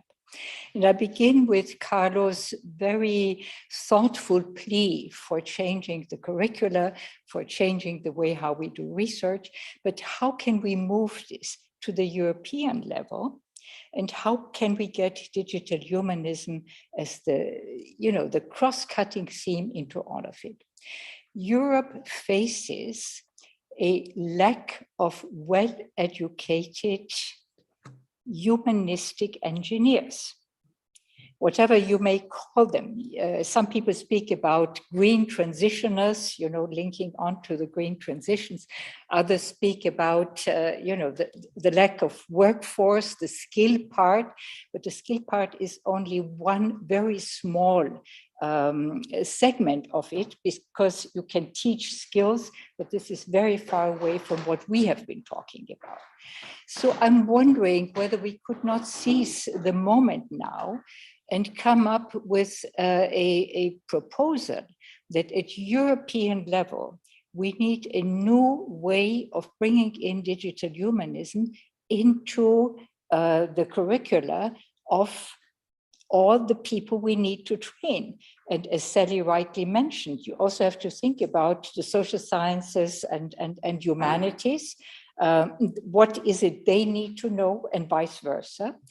And of course, we can go into details. I don't want to, take too much time here, but there are examples. I mean, case studies is one very good way of teaching, of bringing people together.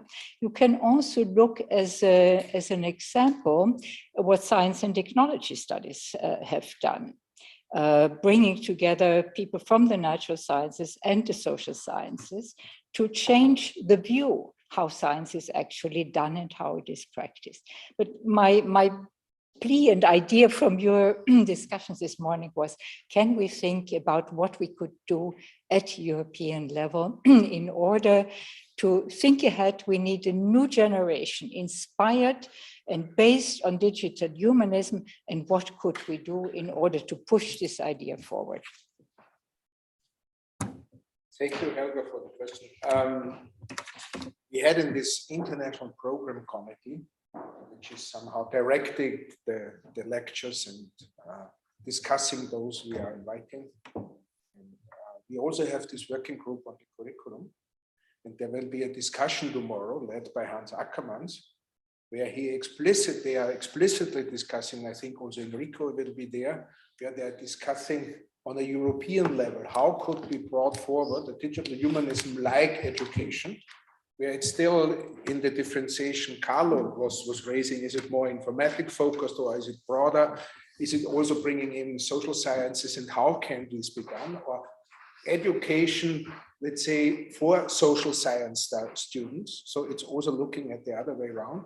And there are some steps made. They are looking for a European master program.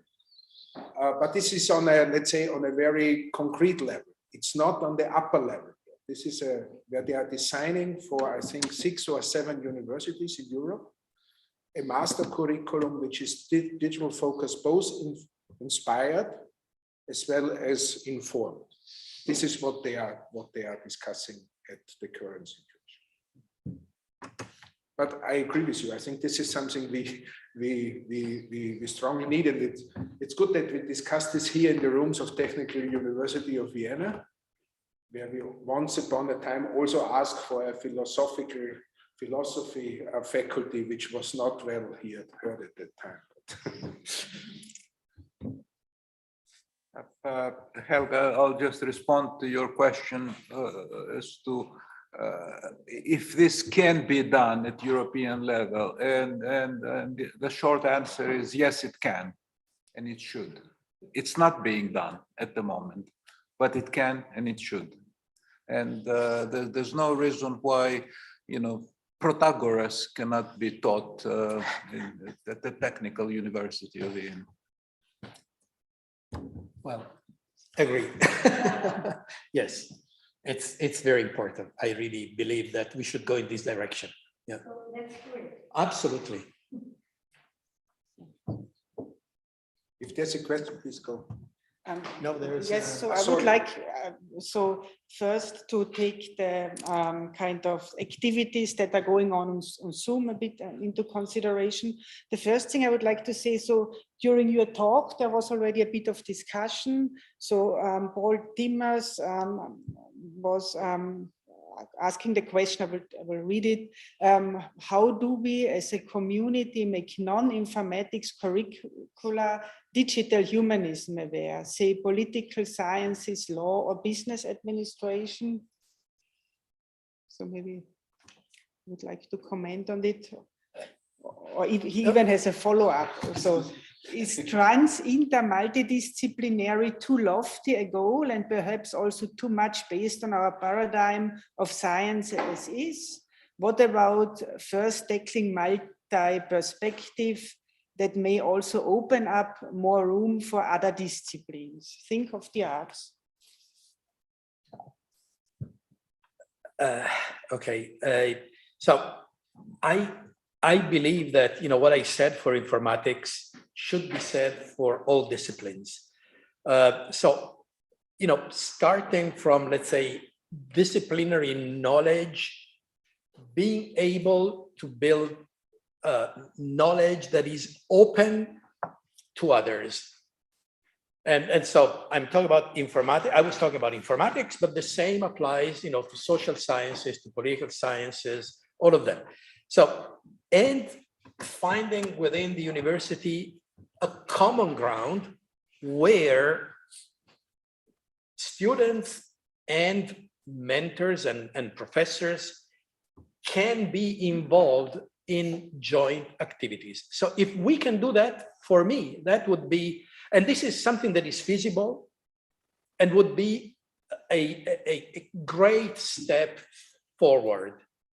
Then we can also, as I said, discuss, from scratch about something that really integrates all these, which is, another option, which is, for me, from what I understand, something that is being attempted, in this effort by a number of European universities. But at least, if you start, let's say, bottom up, I tend to be a kind of bottom up person, because I think that, you can innovate a lot, and you need to do that, and probably have less friction in introducing innovation. So starting from what we have today, which is, closed in compartments, open doors, find ways of opening doors, and help our student doing that. That would be, let's say, my first step towards this, from all areas, of course. You can just add a word. It's also about making the boundaries more porous, so that osmosis can take place. Bottom up. So, do you also want to add something?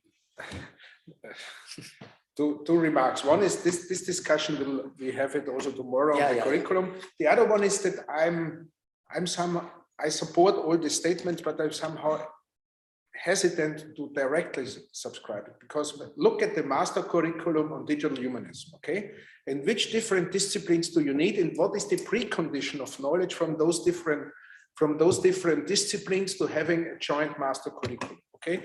you end up with an additional 3 year for coming from different disciplines where you need some additional courses. So it, let's say, directly leads you to instead of a 2 years master, to a 3 years master. Okay, think of when you have political science and social science or whatever humanities, you need a little databases. Okay, you need a little bit of algorithm. On the other side, for computer science, you need some basic ideas from basic theories. Okay, so you need some additional knowledge. You need to somehow acquaint to that. Okay, approach to teaching would be project-based teaching. I think it would be problem-focused teaching, where you also learn those different things. So you have to be aware, if you approach those things, it takes more time, because you need somehow, you don't want to be shallow. Okay, because if you have everything you know about everything, nothing. Okay, this is a very, so you should at least have some specific knowledge. So just having, okay, but it has to be done. I agree with you.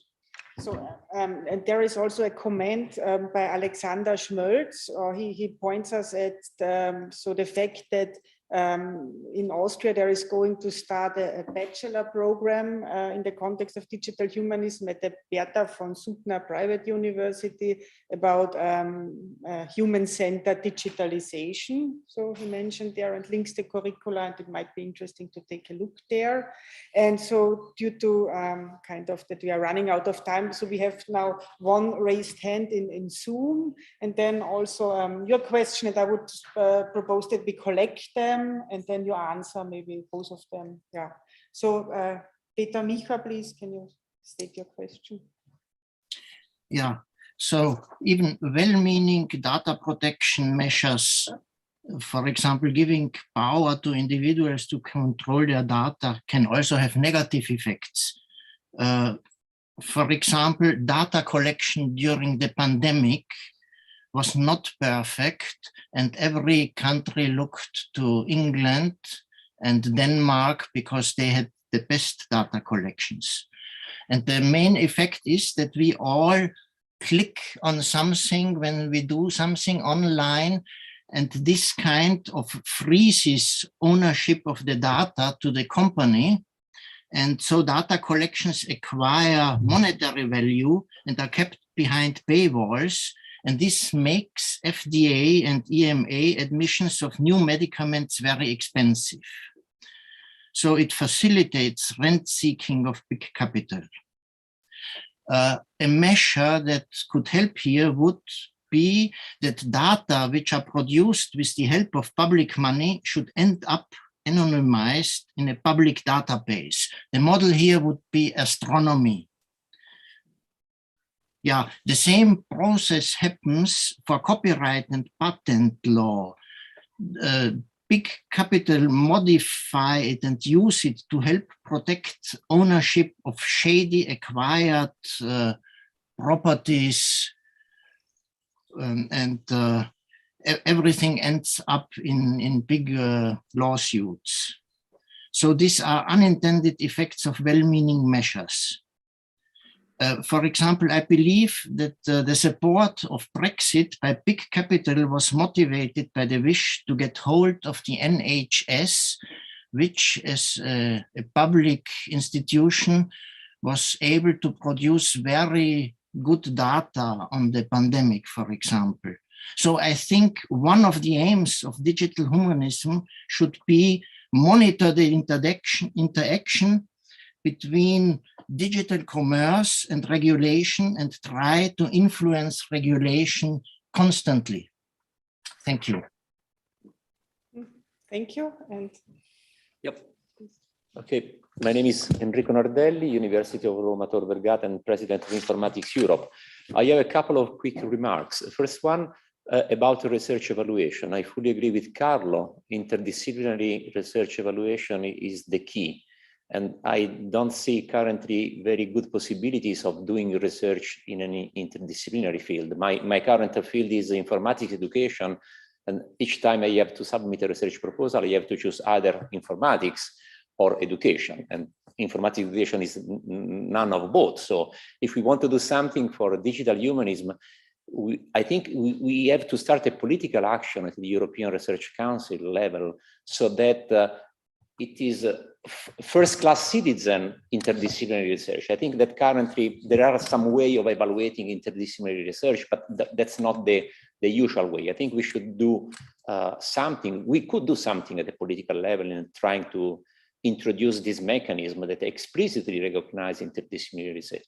Otherwise, I mean, we will end up like bioinformatics, that is now one field of the areas, but we cannot introduce many fields by combining all possibilities. So this could be a political actions for our digital humanism movement, together with other, movements that are doing more or less the same things that we are doing. And the other remark is, I was a bit surprised by juxtaposing the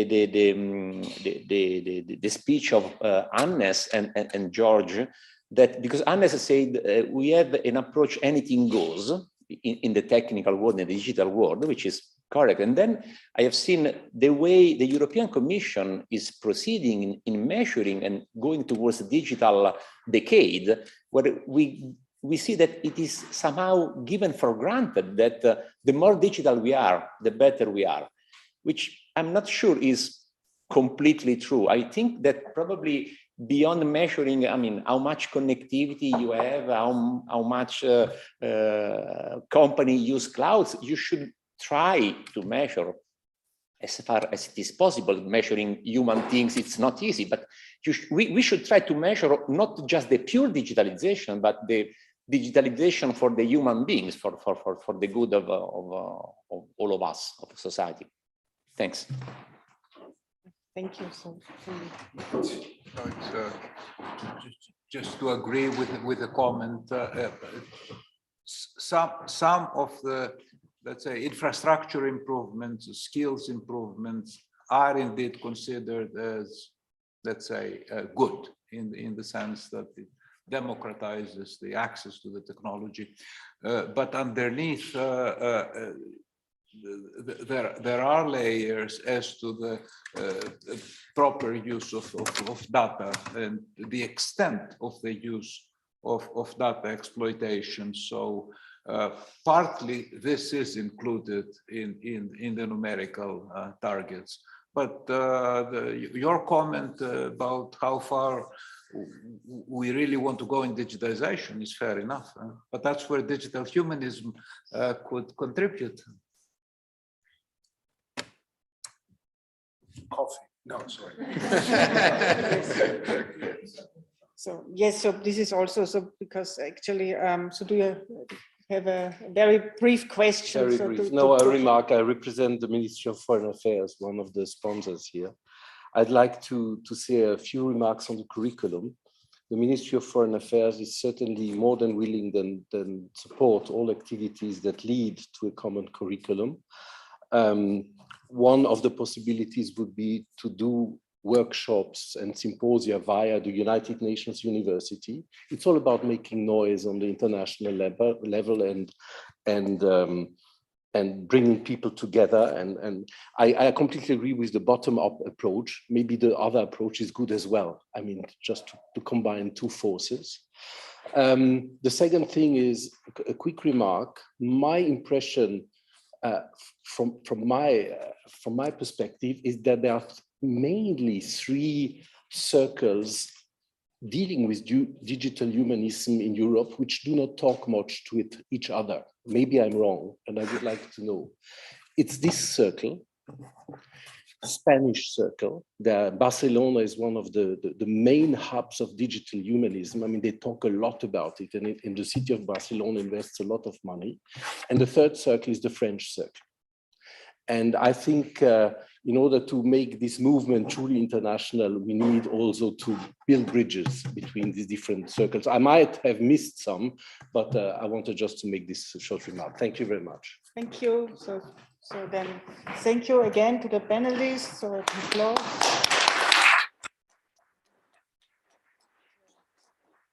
Now we have the coffee break, and we will start in 8:30. Yeah, we will try to start on time. 10 minutes. In 10 minutes.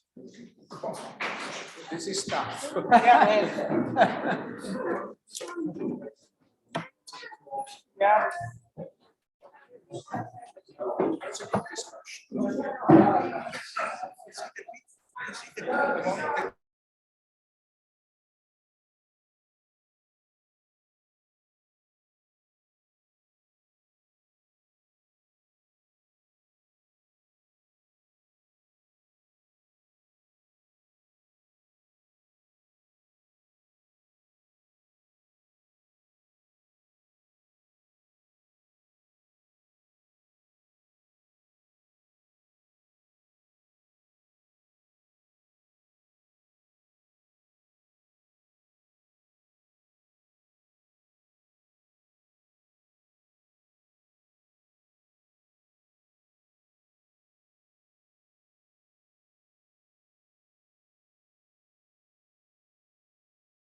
All right, everybody, welcome to this session on interdisciplinarity.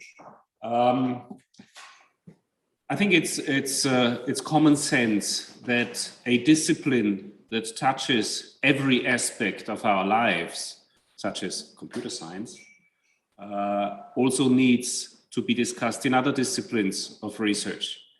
And we have had in the past contributions from social science, from philosophy, from psychology, and many other disciplines who actively contribute. Now, as everybody knows who has ever tried to work with different disciplines, this is not always easy. And there are good reasons why it's difficult. One of the reasons is that there are simply different traditions, not just different languages. That would fall too short, I believe. There are different intentions even. There are different understandings and objectives in these various fields. So the question then arises, how can we really collaborate in digital humanism to bring this further, to make this a constructive endeavor for designing our future, for designing our digital future. And this is what this panel is about. It's about the challenges, but also about the constructive ways forward for interdisciplinary research. Maybe we'll talk also a little bit about transdisciplinary research. And I'm glad to moderate an all-female panel with people who have partially already been introduced. But I'd like to welcome here with me, maybe do you want to stay where you are while we give the presentations, and then we'll join for the panel. But I would like to give the floor first to Viola Schiaffonati, who really, I know, wanted to come to Vienna, but unfortunately a certain virus has kept her from doing that. Viola works at the interface of logic, philosophy, and computer science. I'm tempted to say it sounds like a sad combination, but I think it's a very fruitful and very timely combination as well. So let's see, Viola, are you there? Yes, can you hear me? Yes, we hear you very well, Viola. I'll give you the floor for a short introductory statement. Okay, thank you very much. And I ask if I can share my screen. Now it's impossible, so perhaps Mete, can you help me?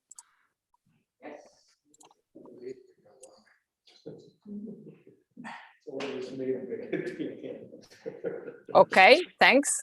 So I hope now you can see my screen. Yes.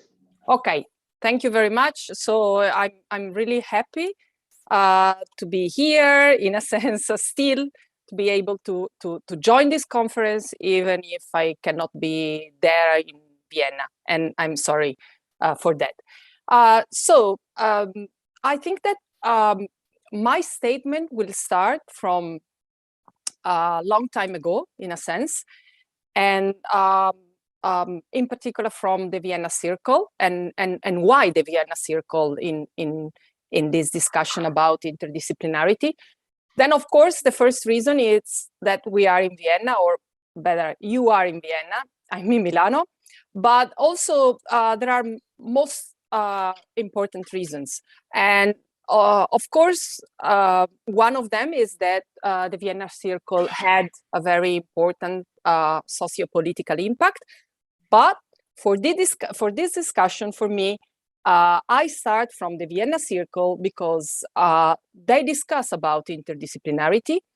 And in a sense, they don't just discussed about interdisciplinarity, but they lived, in a sense, the interdisciplinarity. And they try to move in the direction of the unification of the sciences. Some of them, of course, I'm aware that it's difficult to just have to say that they have a single view, but if we oversimplify a little bit, they try to call into question the separation of the natural and the human sciences. But just to recall, the Vienna Circle was a group of philosophers and scientists. What was very interesting is that those philosophers were trained in the sciences, they had backgrounds in the sciences, and the scientists were interested in the philosophy. And they met basically for a number of years, every week, to discuss about the issues and problems at the intersection of philosophy and science. So even though it's difficult to say that they all share a single philosophical position, it's true to say that at least their manifesto that was published in 1929 and has a very programmatic title already, it's true to say that this manifesto presents a sort of unified view, okay? And there are many elements of this view. The element on which I like to focus now, it's the so-called verificationism. So here's the idea is that basically all the statements of the empirical sciences are meaningful if and only if they can be testable into the experience. So in other words, if they can be empirically testable. And this position had many important consequences. One of them is to reject metaphysics. What do I mean by metaphysics here? I mean just the first philosophy, if we want to use some Aristotelian words. And the reason of this rejection is that metaphysics is not neither true nor false. It's something more. It's without meaning. And it's without meaning because the statements of metaphysics cannot be testable in any empirical way. So what's the connection of these ideas, rather radical and very much criticized ideas of the Vienna Circle with our discussion today? I think that in a sense we could use some slogan to try to see the connection. And if we can use the slogan to say that from the perspective of the Vienna Circle Manifesto, the goal was to make philosophy scientific or more scientific, or even in a more radical terms, to make philosophy a kind of science. I think that here we can move in a sort of contraposition from this kind of approach and say that here again we have another manifesto, a manifesto again in Vienna, but here to just summarize into a slogan, the goal is to make science more human or more or closer to the humanities. And how is this possible? Of course, it's difficult, and we are discussing precisely this today. And there are many ways, but here I want to focus on just one of them. And the focus is on metaphysics. So to reconsider and just bringing metaphysics again into the picture. This is not new at all. The idea of influential metaphysics have been advanced by many. For example, Watkins, and his very, let's say, famous paper in which he introduced the idea of influential metaphysics as a guide for science, and in which he problematized the relationship between principles, beliefs, philosophical assumptions from the one side, and scientific theories from the other sides. And it's interesting that if we look back at the history of science, and in particular, in the very moment in which the so-called modern science was born, in the 17th century, in the astronomic revolution context, it's very well already recognized that metaphysics played a very important role, and in particular, a kind of Neoplatonic metaphysics that was in opposition to the Aristotelian metaphysics that was so much widespread at that time. So how can we use this idea of the influential metaphysics today when discussing interdisciplinarity with all the issues and problems that we are discussing in this venue? I think that we should try to move from what the Vienna Circle proposed with the idea of unification of science. I personally believe that this is, in a sense, oversimplified, and it's even a way to not keep into account all the differences among disciplines that I do believe that are important. So what I'm suggesting is that it's important to recognize the metaphysical background.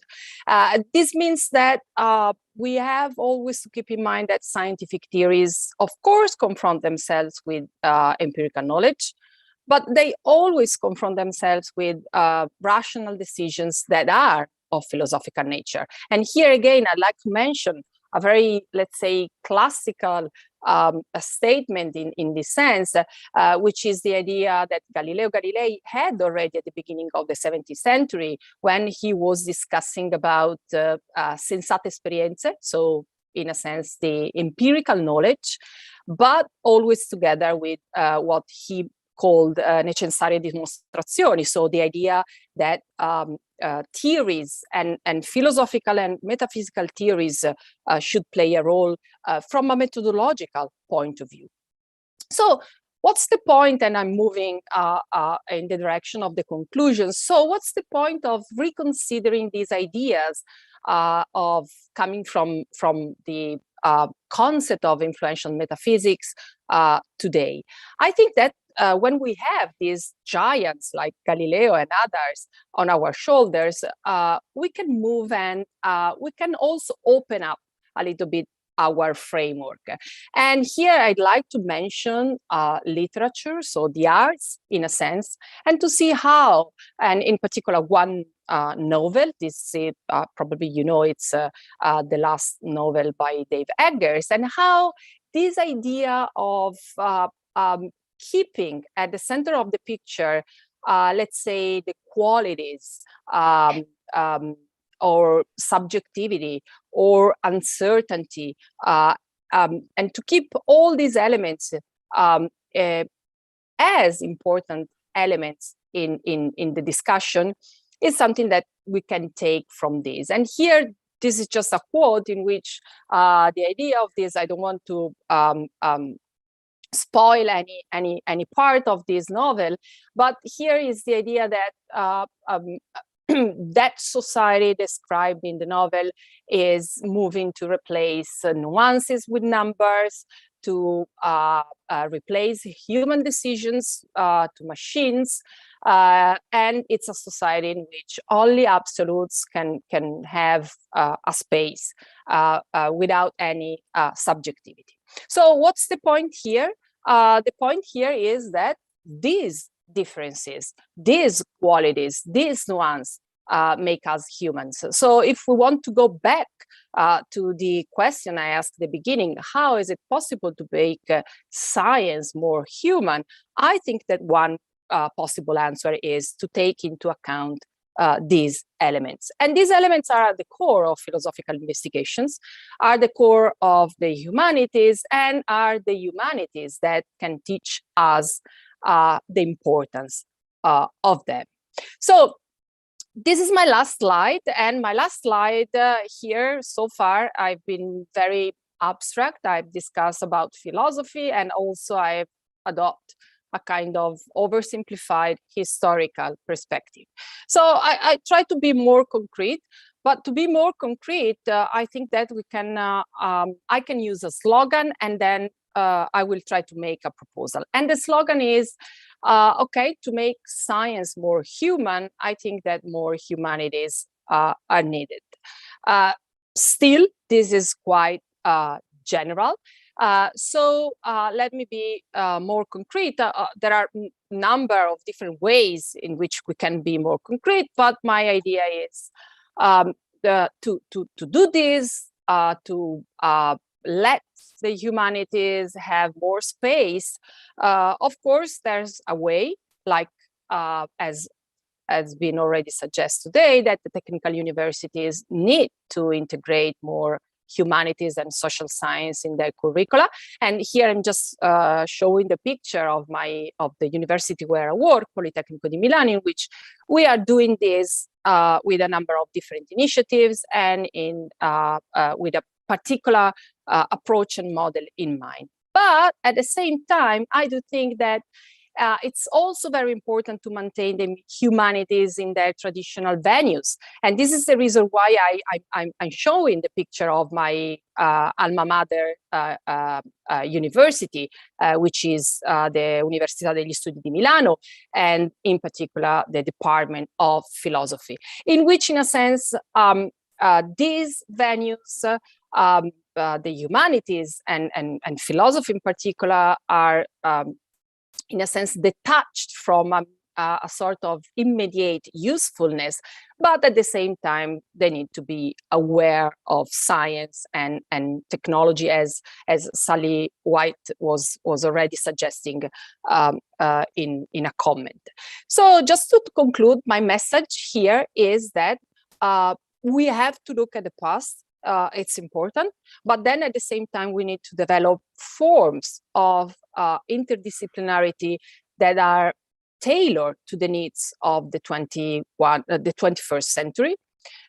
So again, using a slogan, we could say that this means that we don't have to be afraid of the qualities, of the nuance, of the gray. In a word, we don't have to be afraid of the influential metaphysics. So thank you very much for your attention.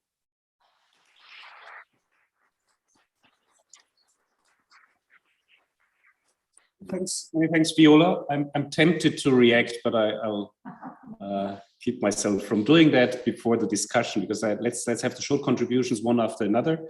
Our next speaker is Helga Nowotny, who without any doubt also doesn't need any introduction. She's probably most prominent for her role in the European Research Council, but she has also contributed important concepts to, let's say, the sociology of science.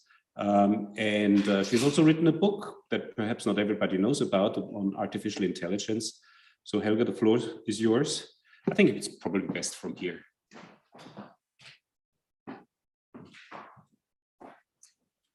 Thank you very much.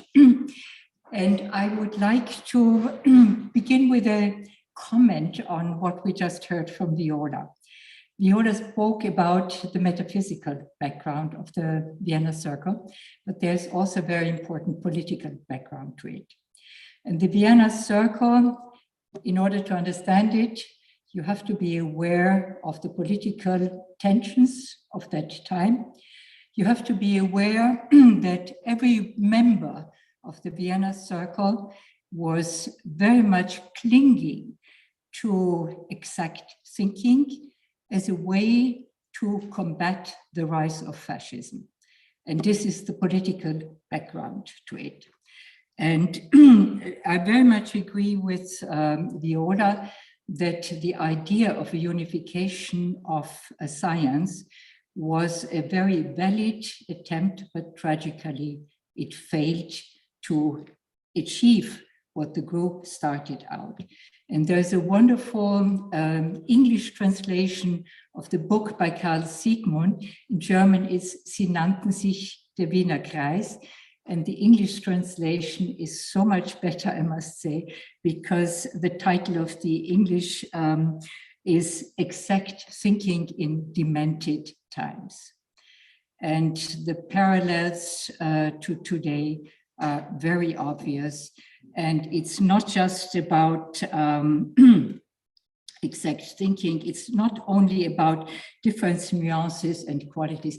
I think we also have to take into account the ambiguities that we are seeing everywhere. And since we always appeal to values, we should never forget all human values are also in contradiction to other human values. This is part of the conditio humana.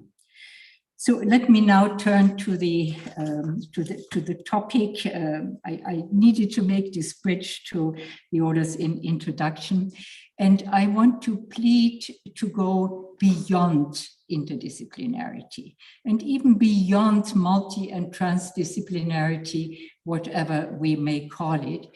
And the reason is that we have been thinking, speaking, arguing about it since decades. A couple of years ago, I was also asked to speak on this topic, and I made a quick literature search. Where do we stand? What has been said, and where do we stand with regard to the topic of interdisciplinarity? And to my surprise, it turned out that the majority of the literature dealt with interdisciplinarity's failures. Why does it not work?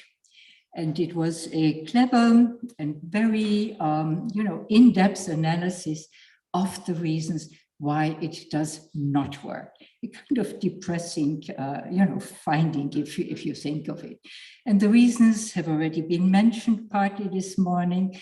We don't have a mechanism for evaluating interdisciplinary research, and we spoke about the ERC's experience in the break, because we really tried to set up a new mechanism. We know that it takes time to come up with a mutual understanding and understanding each other's language.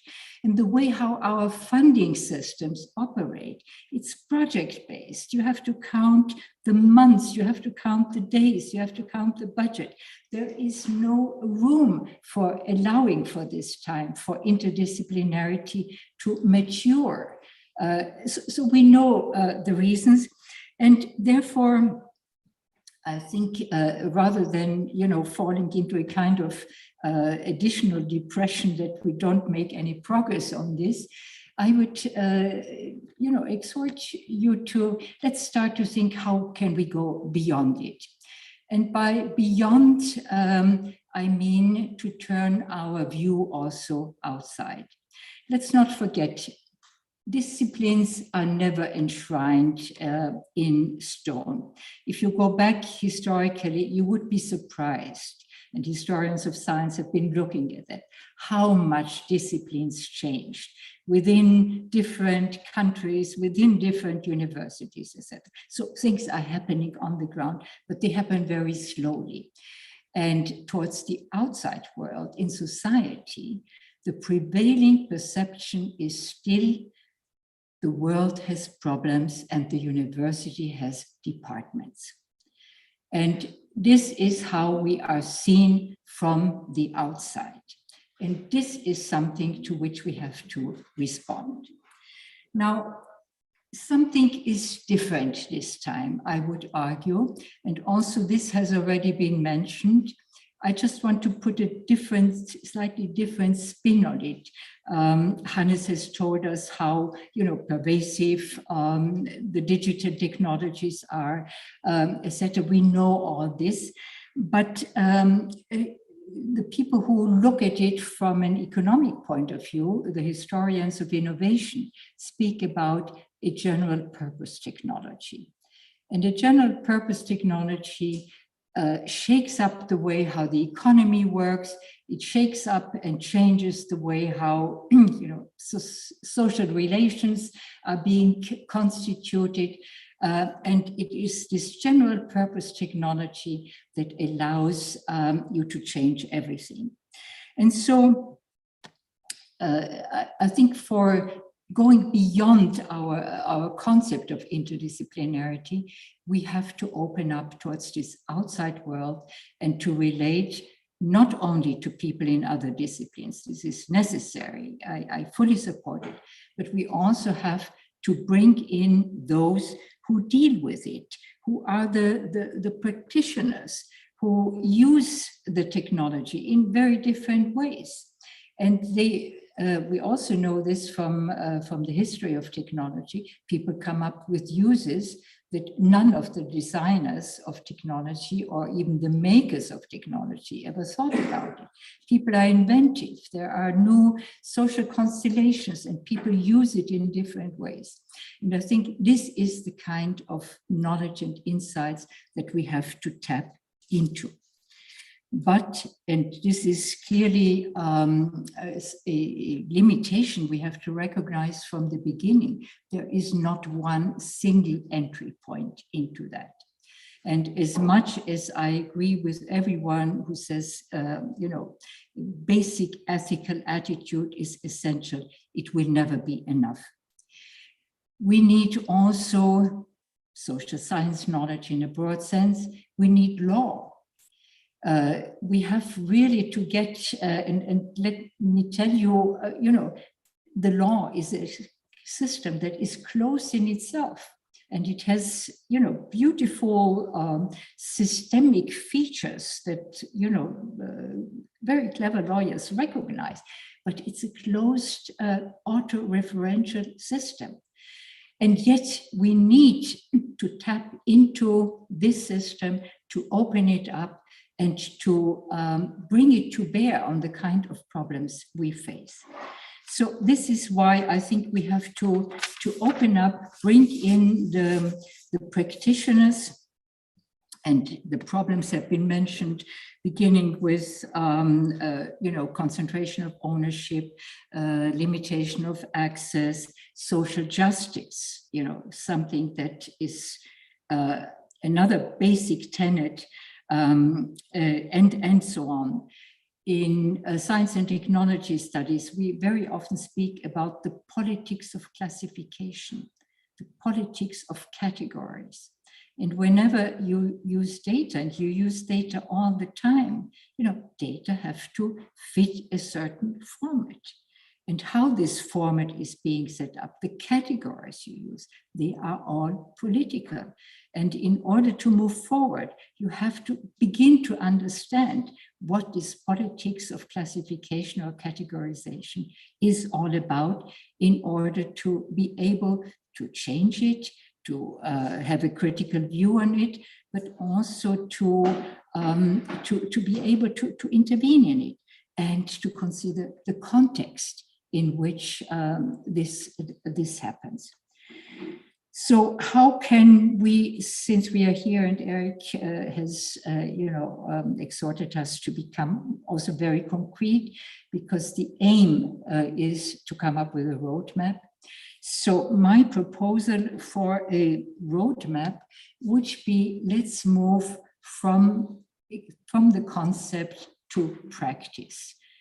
Let's move towards the actual practitioners out there who are part of this kind of movement beyond interdisciplinary. Let's move out of academia. And yet we are academics and we are using research and education as the tools, which is our professional identity. So how can we do this? I think a first step is to put yourself into the position of, be it the designers, the makers, the technical people, the ones who work with computers, the ones who design algorithms, but let's also try to put ourselves into the position of users. You know, how are the products, the processes actually used in different contexts? And how can we find out about this? Well, let's do a bit of digital anthropology. You know, anthropologists went out in the 19th century, all this was pushed, of course, by colonial expansion, to find out how do these tribes that they found in various parts of the world, how do they live? What is their belief system? What kind of cosmology do they have? How do they relate to animals, to protect the environment in which they lived, etc., etc. So they went out and they lived with them and they studied them and they brought back the knowledge. And they found enormous differences, and it's a fascinating still to read what they found out, because it's a fantastic document of the diversity of humanity and the diversity in which humans, under very different circumstances than those we have in a civilized with parentheses, but technical scientific world we live today. They also had their belief system. They had their technologies, even if they were low tech, because their livelihood came from dealing with the environment and shaping the environment to coexist with it. So taking an inspiration from anthropology, we could perhaps go out and do a bit of digital anthropology, moving to those who make the products, who design technological pieces, systems, etc., and find out what are their beliefs. What are their reasons for doing the way things they actually do? And let's listen to them very carefully. Let's document this, let's analyze it. And the same way, let's go out to users and find out what are their beliefs. What are their motivations for using the technology in one way rather than in another way? And they may also have ideas about additional uses that no one ever came up with. And with this knowledge together, of course, this is not only something to be put into a scientific publication, but rather this is when the dialogue starts, and the start of the dialogue can only be the beginning of moving beyond interdisciplinary. Thank you.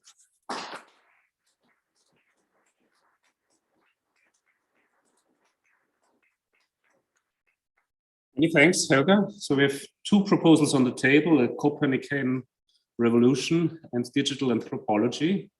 It's a particular pleasure to have as our next speaker, Gertrude Kappel, who is, as you all know, the Dean of the Faculty in this house. I should say this house is one of the oldest technical universities.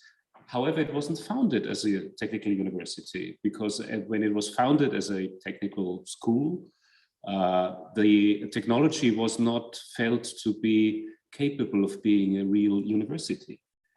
Maybe it's something we also need to discuss. Gertrude Kappel, please. Thank you.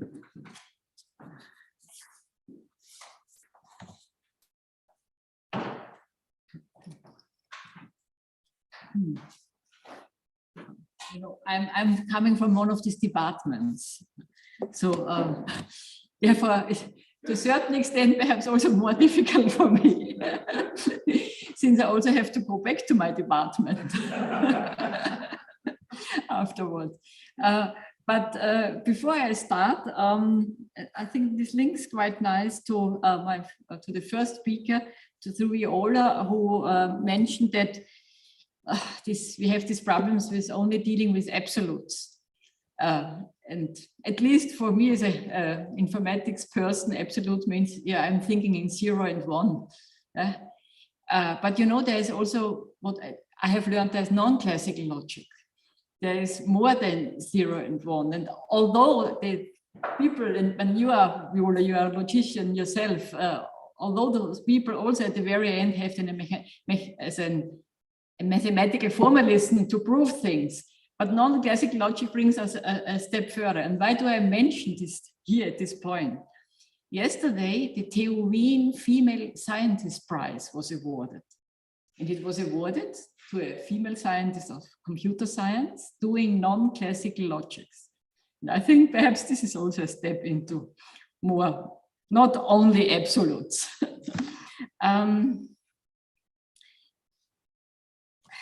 I can only agree with everything what has been said until now, with all these problems of interdisciplinarity, which we, on the one hand, we need, on the other hand, we have no measures to really evaluate it in the right term. We have all the funding agencies have their problems with interdisciplinarity and so on. So I don't have to repeat this. We are asked to provide, be positive and provide kind of solutions. And I bring it immediately to the point. I think one solution must be digital humanism by design. Does this say something? Ah, here. Ah, this is perhaps I put this filter keys. Disable the keyboard shortcut in ease of. I say no. Okay, I don't put it here. This was my solution is digital humanism by design. What do I mean is with this? You know, being call myself a technician and computer scientist, and you know, we always we build things, and we know that we need mechanisms, we need theories, mechanisms, patterns, frameworks when we not only when we teach these topics, but also then when we build the systems. And I think to a certain extent, we have very good examples already for, when I say digital humanism by design, this is perhaps almost overwhelming, but you know, look, for example, at differential privacy. This brings us the possibility, on the one hand, to not identify as every single being, but nevertheless work with the data. Look, for example, to security by design in programming languages. This gives us the possibility to really build programs from the beginning on who fulfill a certain security level. Look at the fair data principle.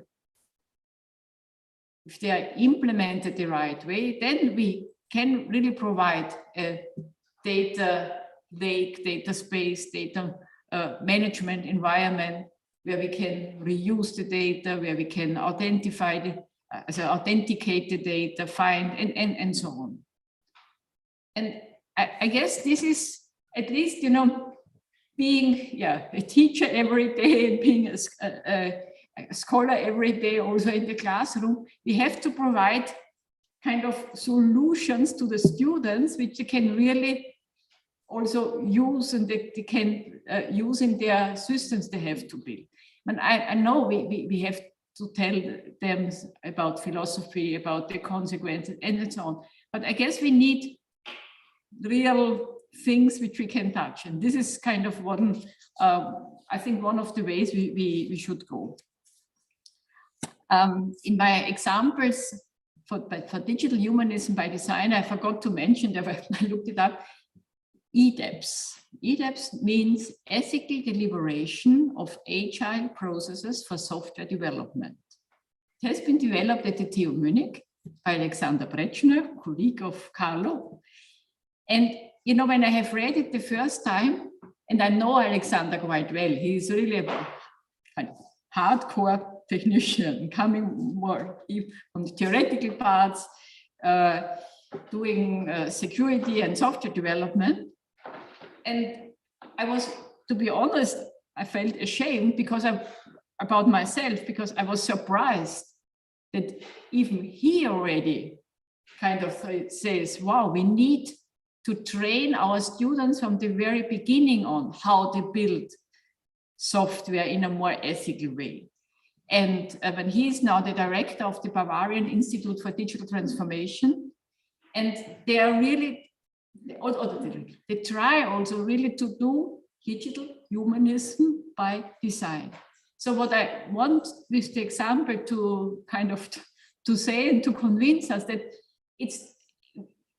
there are technological solutions. Of course, you can also do it in another way. You can do it by just ignoring all these positive design principles. But there are solutions to do it in a positive way. And what I also want with this example to stress, I'm totally convinced that we have to talk to social scientists, to philosophers, to kind of together kind of bring the world forward. But at the very end, I think it's the technicians, the computer scientists who build the system. So there is the largest responsibility. There is, I think, also to a certain extent, at least the technological, let's call it supremacy. So they have to know how to implement in a better way. Just check. Again, you can ask me what have we done already so far. There was a lot about teaching already in the morning. And there was this question Hannes has put forward on the table when he said, but you know, when you develop a curriculum on digital humanism, you have to discuss what are the precursors, and you need to the 2-year master, even a 3rd year, to train the people. But at the very end, I think it's not a question if you say make it lightweight. There is a certain complexity in the subject, which we have to kind of accept. And we have to train our people in these different areas. It's not enough to do it only kind of monodirectional in one area. What we said, offer to our students at TU Wien since now a couple of years is, because there was this question, how much technology do I need when I talk about, when I'm coming from an application area? We have the so-called extensions curriculum at the bachelor level for all bachelor students at TU Wien, except of the computer science and business informatics bachelors. And this extension curriculum is about 30 ECTS, as a 1 semester, in a basic introduction to digital competences and informatics. And as one part of this extension curriculum is also a lecture on digital transformation. Perhaps we should introduce now a lecture on digital humanism, but at least they get a certain kind of first touch with that they are in the center of the change, that they are responsible also for transformational change, as for changes and for transformation.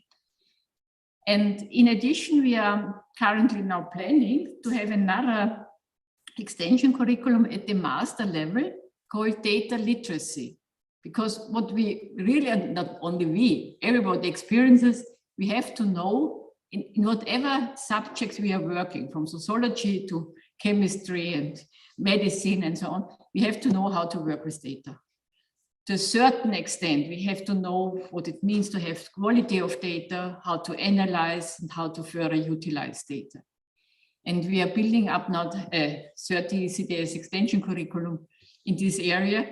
And in fact, I was writing down, we will have digital humanism as one. I promise you, at least as one course. I know then it's always the question is, do I have it as course or do I have it implemented per se?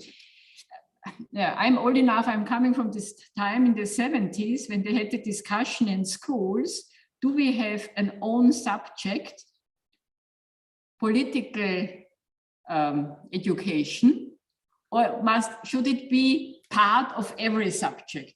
They decided to have it as part of every subject, which means I have no political education at all. So at this level, I think we are already also in this situation with digital humanism. And I think we need both. We need it. Thank you.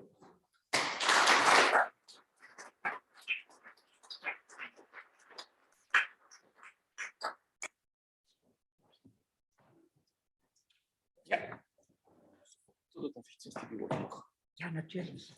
All right. Yes, George. Not quite now, but in a minute. it's just because, so there were many important points covered. As we have seen, education is a big topic, education of computer scientists, engineers. And I want to remind you that we have a dedicated panel on this topic. But much was also said about the relation of the disciplines, even about who should be the leading discipline. I think it's a very tricky question. But I would like to, because Viola, you are remote, so I would like to bring you in the discussion first. You may be interested, I have to say this, because actually last week I took a book from my library, which happened to be Bertolt Brecht play on Galileo, and I read it in one go. So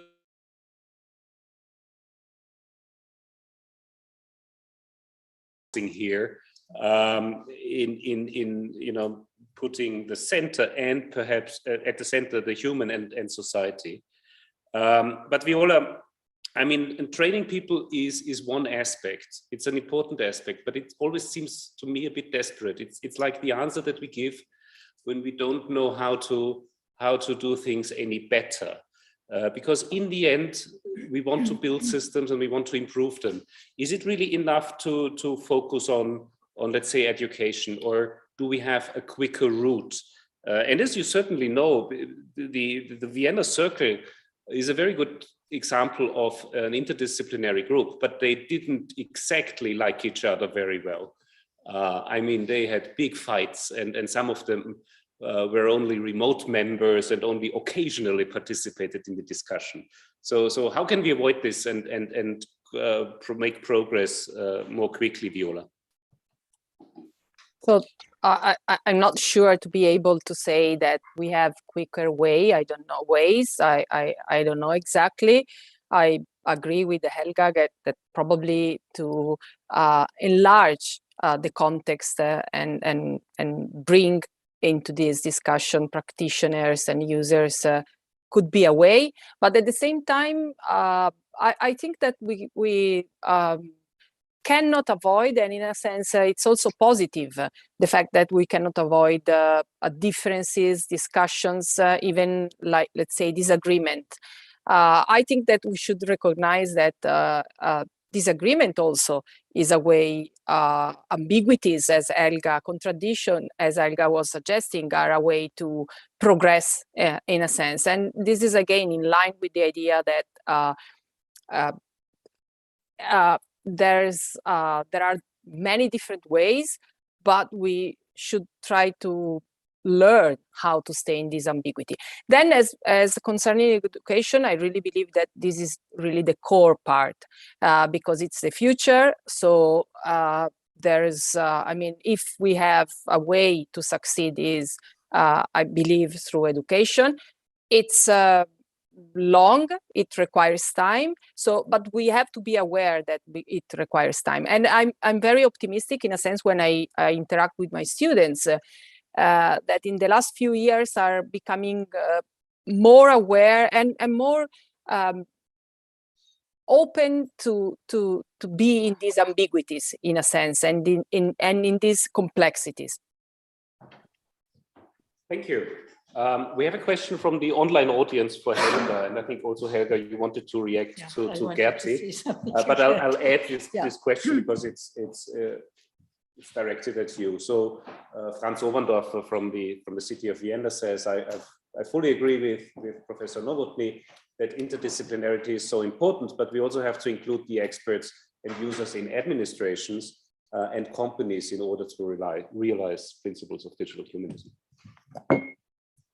Well, absolutely. I think this is what I meant when I spoke about the practitioners and the users and people working, be it the city administration or whatever administration, are certainly very important practitioners because they are the ones that mediate if we want to move in the direction of having more e-governance and e-administration, etc. How this is being done so that you have a well-functioning administrative system, but at the same time you have users that are very heterogeneous also, and how to give access, how to give a voice to citizens who are not as literate in digital terms as we would want them to be. And of course, if I think of George's, the figures that you showed us about the compass, yeah, it will take time, but what do we do in the meantime? We cannot wait, 10, 20 years. So to Gerti. So I think, we start with education, yes, but then these people move into workplaces. And when I speak about digital anthropology, I think you need to know more what happens in these workplaces. Students learn something and they have good intentions because they still want to change the world. And then, they come to a workplace and they find there are bosses, there is a hierarchy, there are all kinds of constraints. So we need to find out, why are you not doing what you have been taught and what you also have adopted and that you believe? And then we find out, if you ask them, if you engage with them, they tell you, it's not my problem. That's one possible but very frequent answer. Or they say, look, I have so much else to do. I'm under such pressure. I don't have the time to do it. I believe it, but I don't have the time. Or others may tell you, there will be eventually a technological solution. The technological fix is an idea that you also imbue if you're studying at technical university. And so you say, let's wait until the technological fix. So I'm just giving you 3 possible answers, and there are probably many more. So my plea is, let's move also beyond the university into the actual situations in which people with good intentions and with the training that they got from you, it's still in their background, they still want to do it, but their work day is structured in a different way. What do we do? And at least if we find out what the obstacles are, then the next step comes and we have to work on their work environment and try to give them more resources or, resistance, resilience to try to change also the workplace. So I stop here. Thank you. And Gerti, there's one, I'm sure you want to react to Helga, but there's one question I'd like to ask you from your presentation, because you started with something that struck me as is not very often said, that we had this criticism of computer science for a very long time, for decades, and not much has changed. And so I'm tempted to ask you, what can we do in the future so that criticism, but really constructions, design proposals, directions come from these other disciplines and are taken on board as if they were developed in-house, as if they were the informatics people inventions. When there is also danger, I don't think it's just the computer science people's fault. I think that would be a very sad conclusion, and certainly also factually wrong. But taking these other disciplines, many of which are actually design disciplines. Law to a large extent is about design. They are designing conceptual systems that have impact on our lives. Philosophers always claim, at least some of them, they are designing concepts. So some of them are actually, let's say, on our side. So how can we bring them in constructively? And sorry, there's one. I have an organizational comment very briefly. The slides will be available. So that I don't forget, please. You don't have to write down everything. I think Carlo made the statement in the morning that when you one solution might be that we have this really interdisciplinary labs, that we have these digital humanism labs where the different subjects work together, and as a subject, students from different areas are working together. And then I really have to say that at least now at TU Wien, we have a very small, not only a department, we have a very small group working on research ethics and research integrity, but we have no really an own research environment tackling any kind of social or philosophical human subjects. Now we can also say, but this is, it shouldn't be an excuse. We have the underground, and 4 stops from here is the University of Vienna, and there we have all this knowledge. And what we really have here to do is to tear down walls and provide labs together, provide a kind of project-based teaching where we really integrate the different subjects. I know it's difficult to scale. No? Medicine is the best example.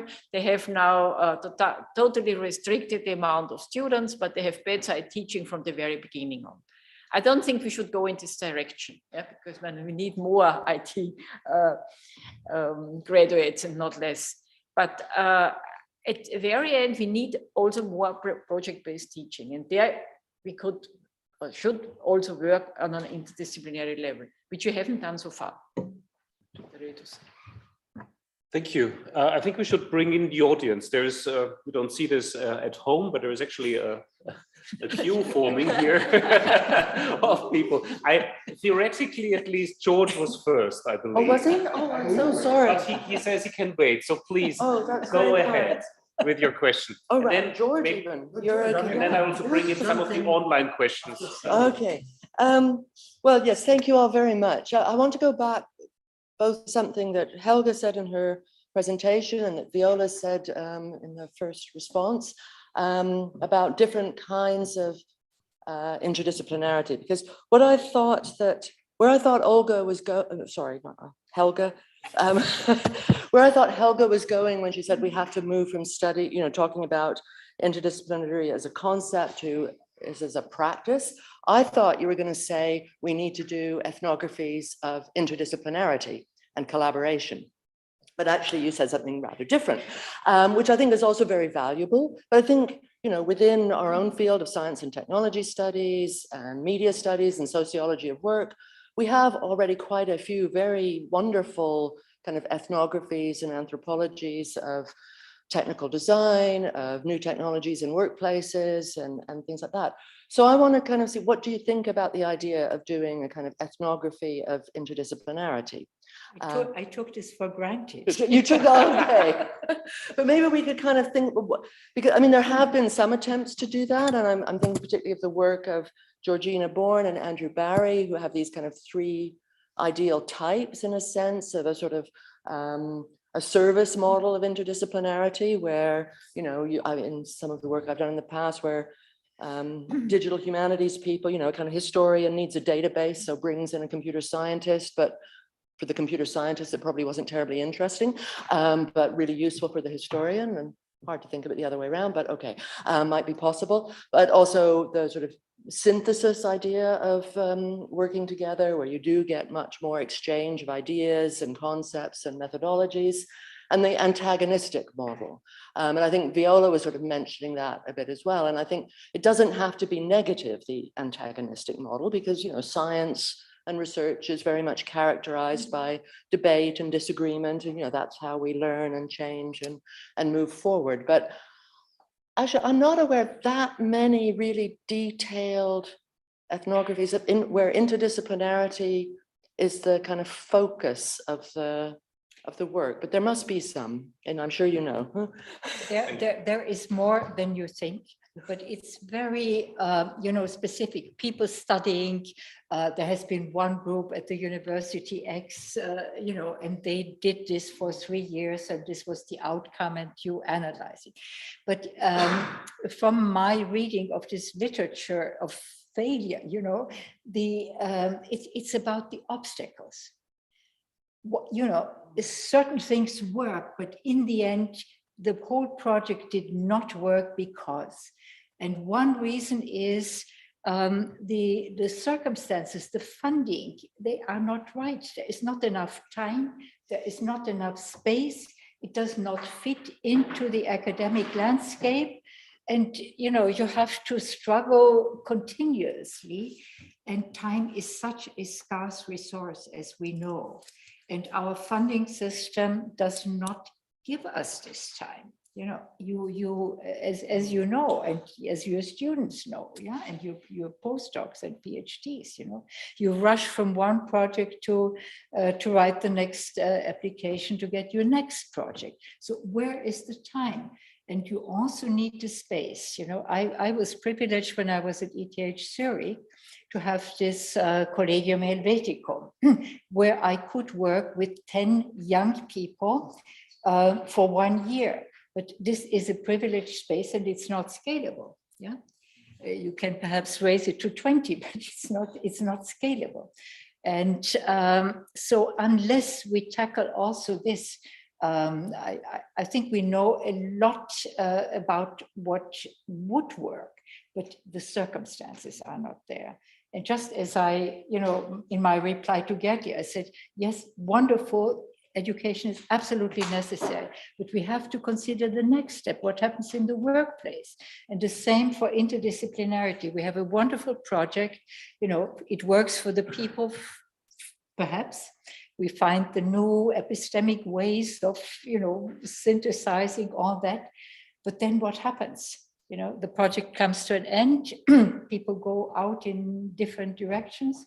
And how can we feed it back into the system and change the system? Continuous education.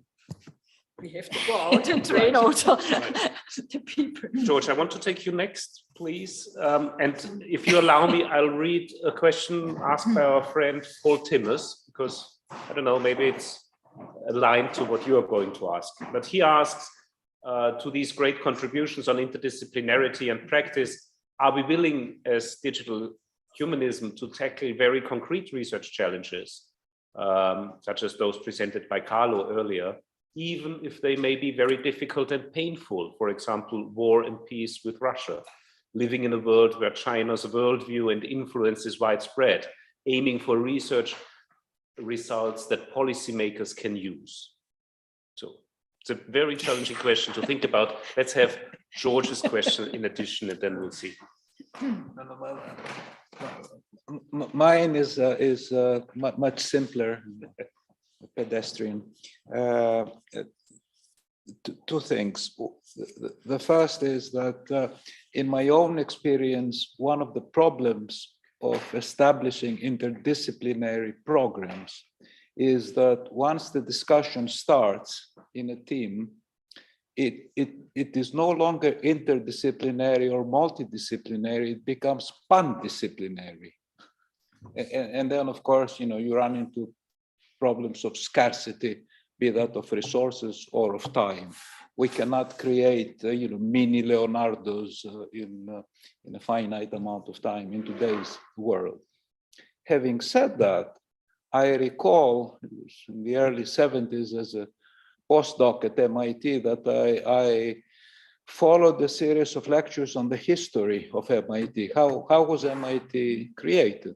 It was created by the industries in the broader Boston area who got together and said, we don't need mathematicians, we don't need physicists, we don't need chemists. We want people that know some mathematics, some chemistry, some physics, and then, you know, all the engineering disciplines by now, and probably most of them outdated, were created. But wasn't that a successful application of interdisciplinarity at the time? And can't we learn from it? Who wants to take the question?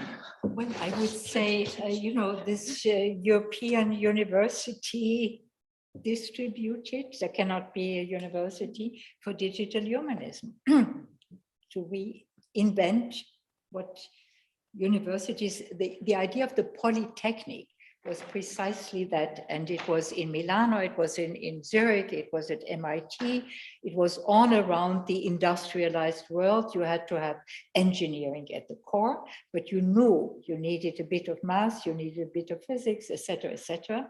But they also had history. MIT had a history department. ETH had, had languages and literature. because of the diversity of Switzerland. So you wanted to have the national identity. I don't know what the Politecnico in Milano did, but this was the idea. You have humanistic ideas sort of on the margins, but it was acknowledged they need to be there. And so now let's, take it to the next step and see what can we do in Europe that differs. And this goes back to what Paul asked, that differs from what happens in the US and what happens in China. So I also want to pose that question to get what Paul asks. Should, must, will we contribute precise, answers that policymakers can work with to these big questions? I think we must. Yeah? To the extent that if we don't, but who will train the politicians? Either we train them and provide them input for. Did they get training? They are untrainable. we actually did. I think it's probably something I can say something that no, but even we cannot. I can put it in other words. We cannot only say, oh, these politicians, they are not doing the right, laws. If we don't tell them what they have to do, what the ground is for providing the right political decisions.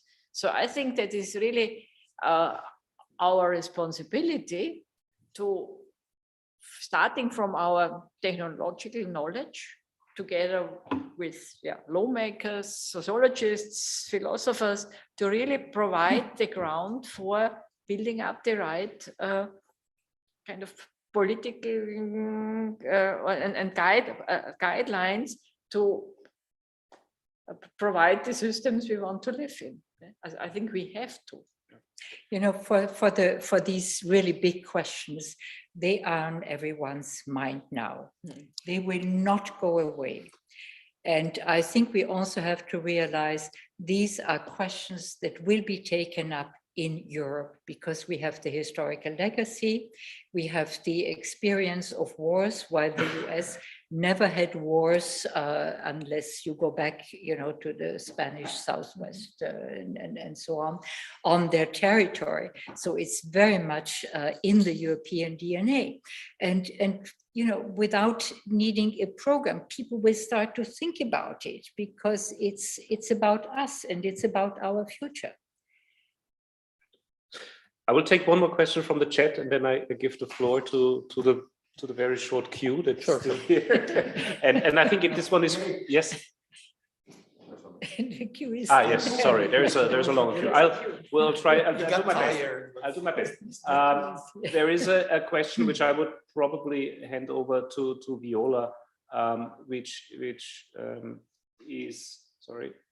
Need to get it here. It's kind of tricky. And it's a question about how science statements from one domain or even cross-domain or even a piece of software could be confronted or discussed from a human or philosophical perspective. Are there frameworks? Are there case studies? So how would you do this, Viola? Okay, it's plenty of case studies, but let me just mention a framework. And a framework, I mean a philosophical framework, just to give a more concrete example.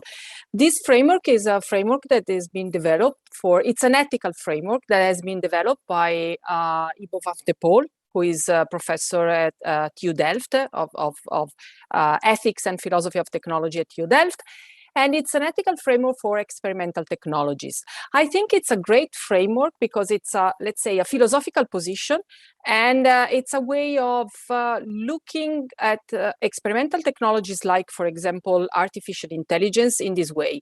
So first of all, experimental technologies are those technologies whose impact and let's say, functioning and effects on societies cannot be predicted in advance, okay?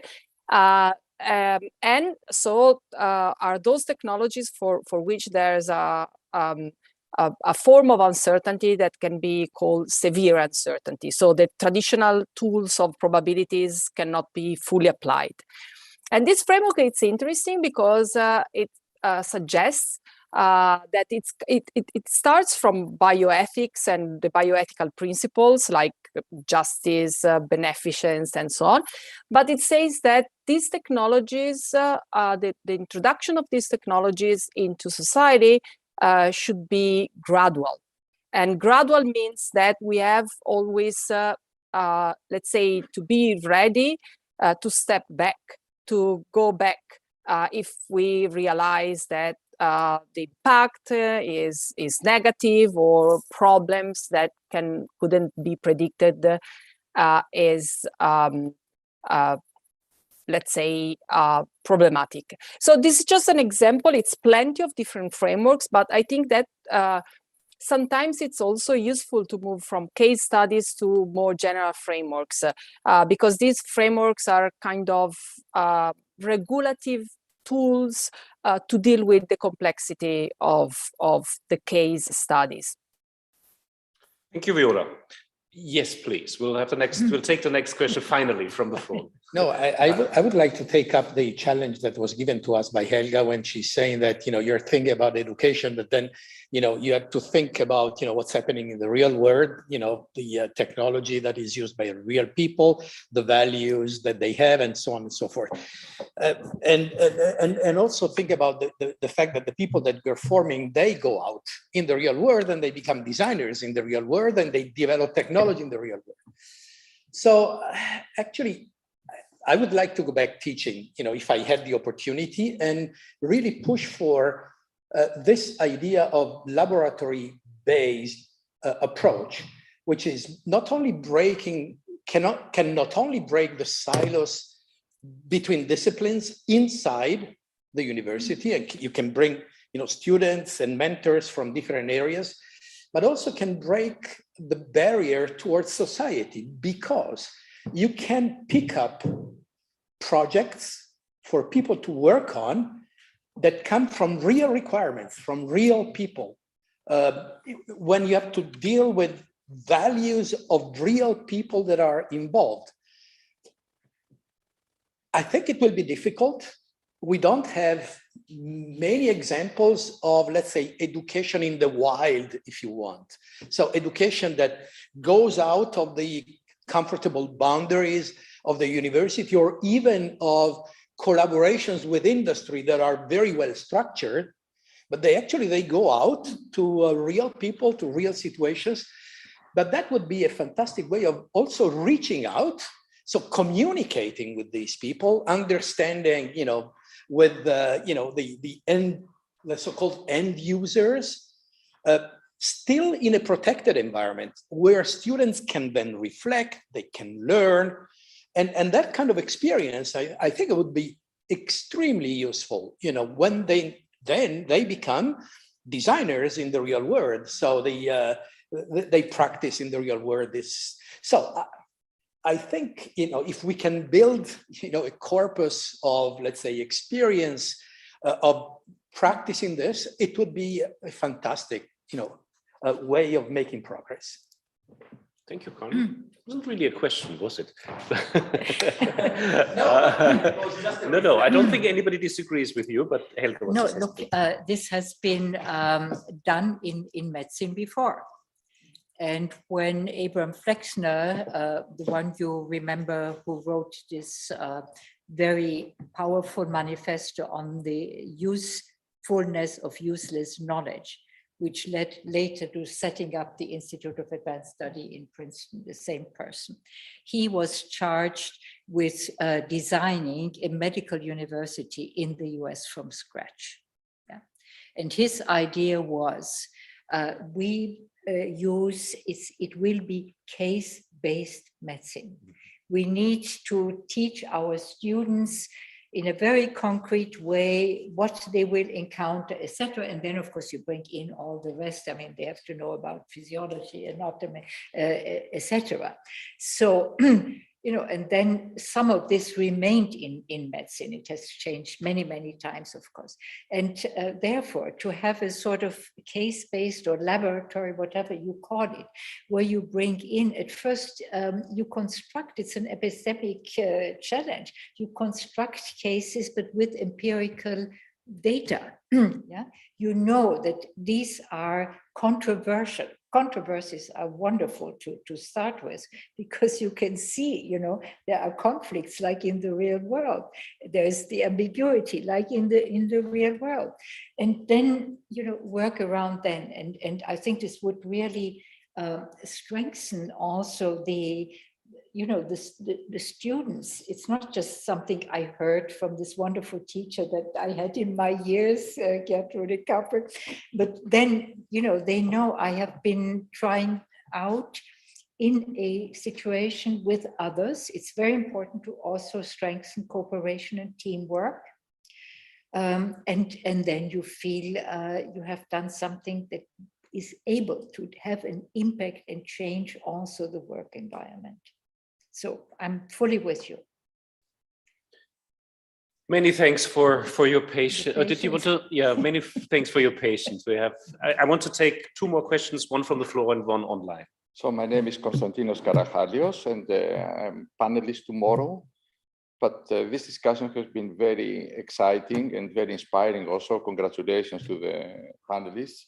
So I will bring something here, and the rest I will speak tomorrow. There are really three observations. So the first is about talking about digital humanism. There's a lot about human values. And of course, human values as the source of the conflicts we have. So it is not helpful in this generalization. We have to understand, are there some values that we consciously promoting and others we don't want to have? Other values, and to speak with the language of George here, that can help us go towards enlightenment, and if yes, what are these values? And there are others which take us back to Gothic. We don't want these values. We have to fight against these values. So I'm not a proponent of human values in general, but of specific ones. This is the first. The second, what are the values that the techno-scientific communities are implicitly promoting? And here I come to what you are saying, Helga. Because it's very important to understand exactly the anthropology of these communities. And this is what we are doing, and we're acting upon them. This is the good news. We are very advanced already. But I'm going to talk about this tomorrow. What we are doing in three directions: to change the narrative, their self-understanding, which is really disastrous at this moment. It is not helpful at all. The collective imaginary of these communities, that don't taking us to enlightenment, but to a very different space. And this is their values. And we have to fight against these values.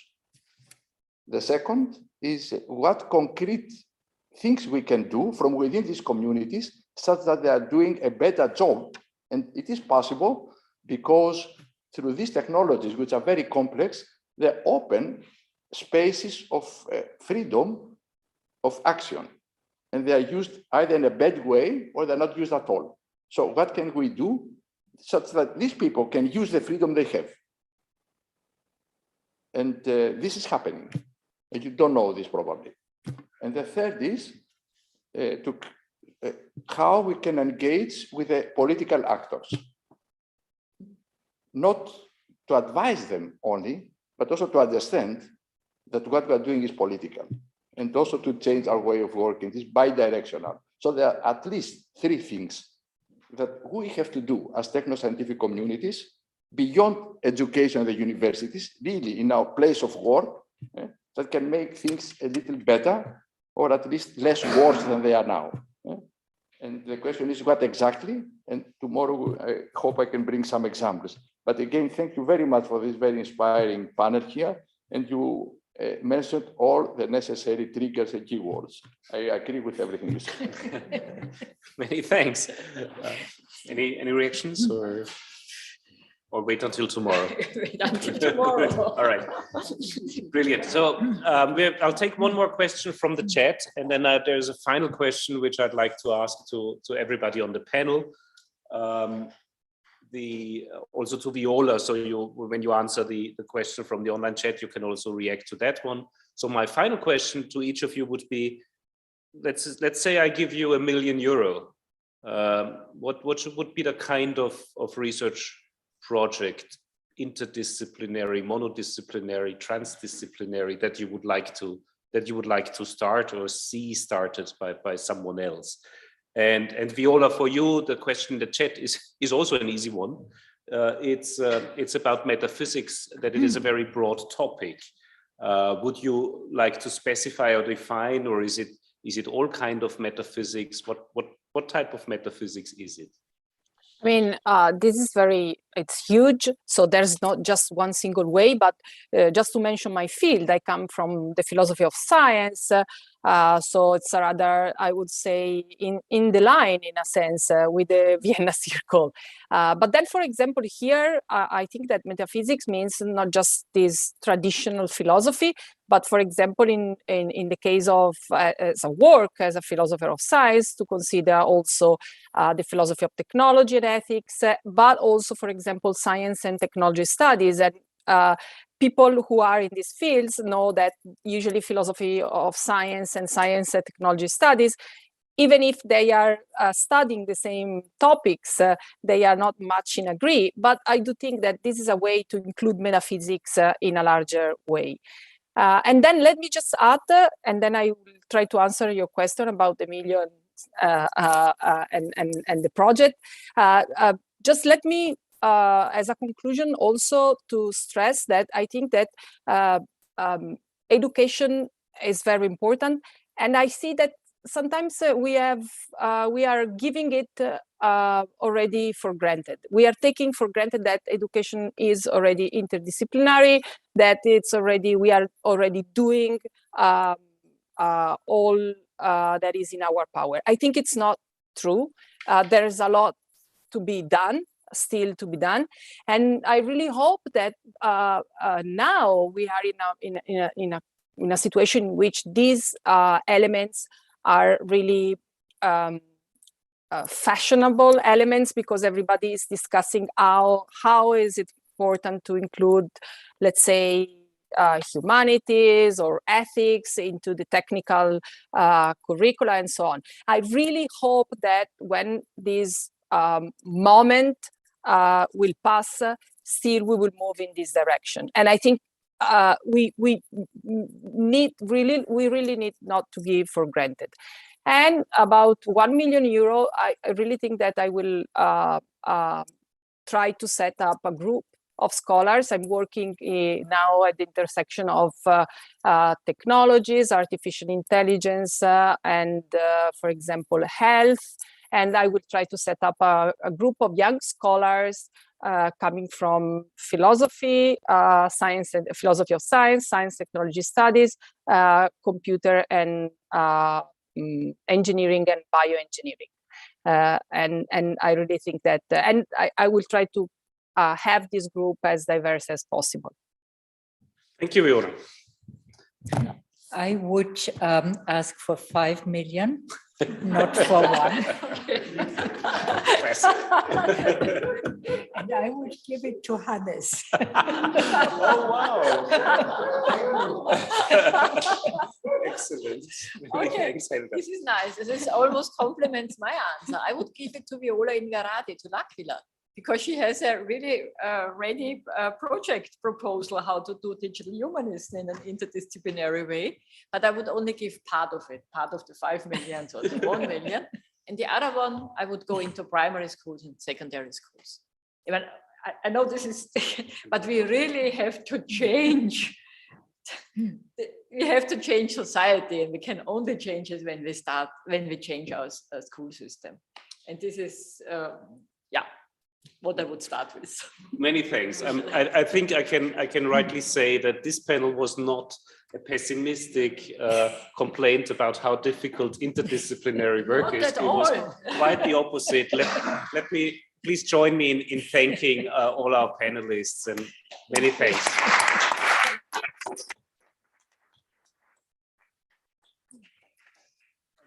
Maybe Peter, you advise us on something. Yes, thanks also from my side.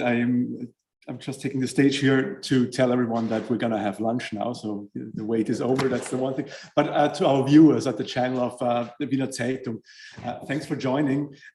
We are going to continue with the streaming also on YouTube. So if you're interested in the further talks in the afternoon sessions, then please follow the link on the workshop website that you have linked with the article on Wiener Zeitung.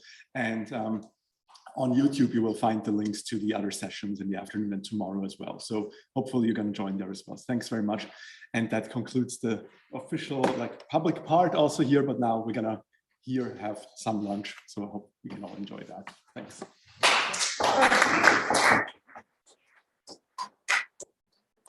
Danke dir. Ich habe auch eine rote Masse. Ah, ja, ja. So, ich muss jetzt auch. Ich bin aber morgen. Ich bin morgen ganz normal. Aber ich muss dann mit dem Michi zusammen. Achso, Michi kommt morgen, ja, genau. Michi kommt morgen.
Hello?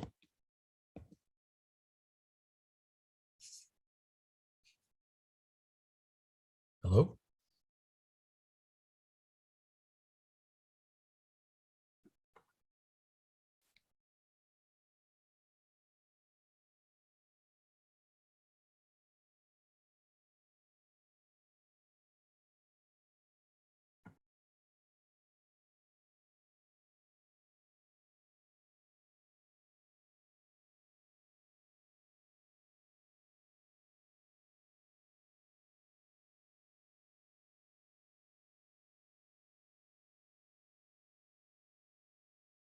Yes, there's some.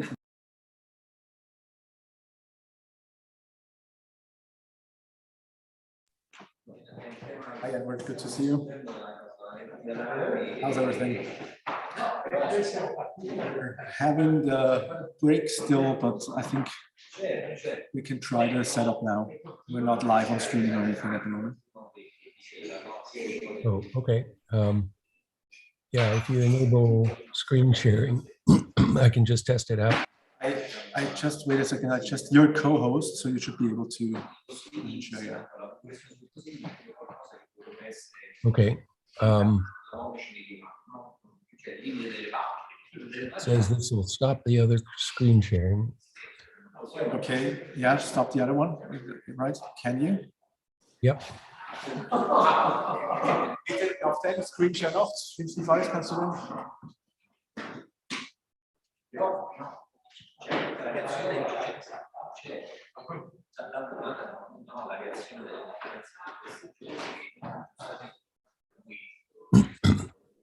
So are you going to be recording this?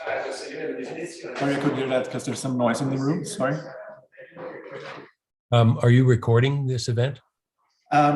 We're going to start with, as soon as the session starts, we're going to put it on YouTube again. But right now there's no, oh, it says custom live streaming service. Mete, is this? No, it's just connected, right? Mete, streamt nicht auf YouTube gerade, oder?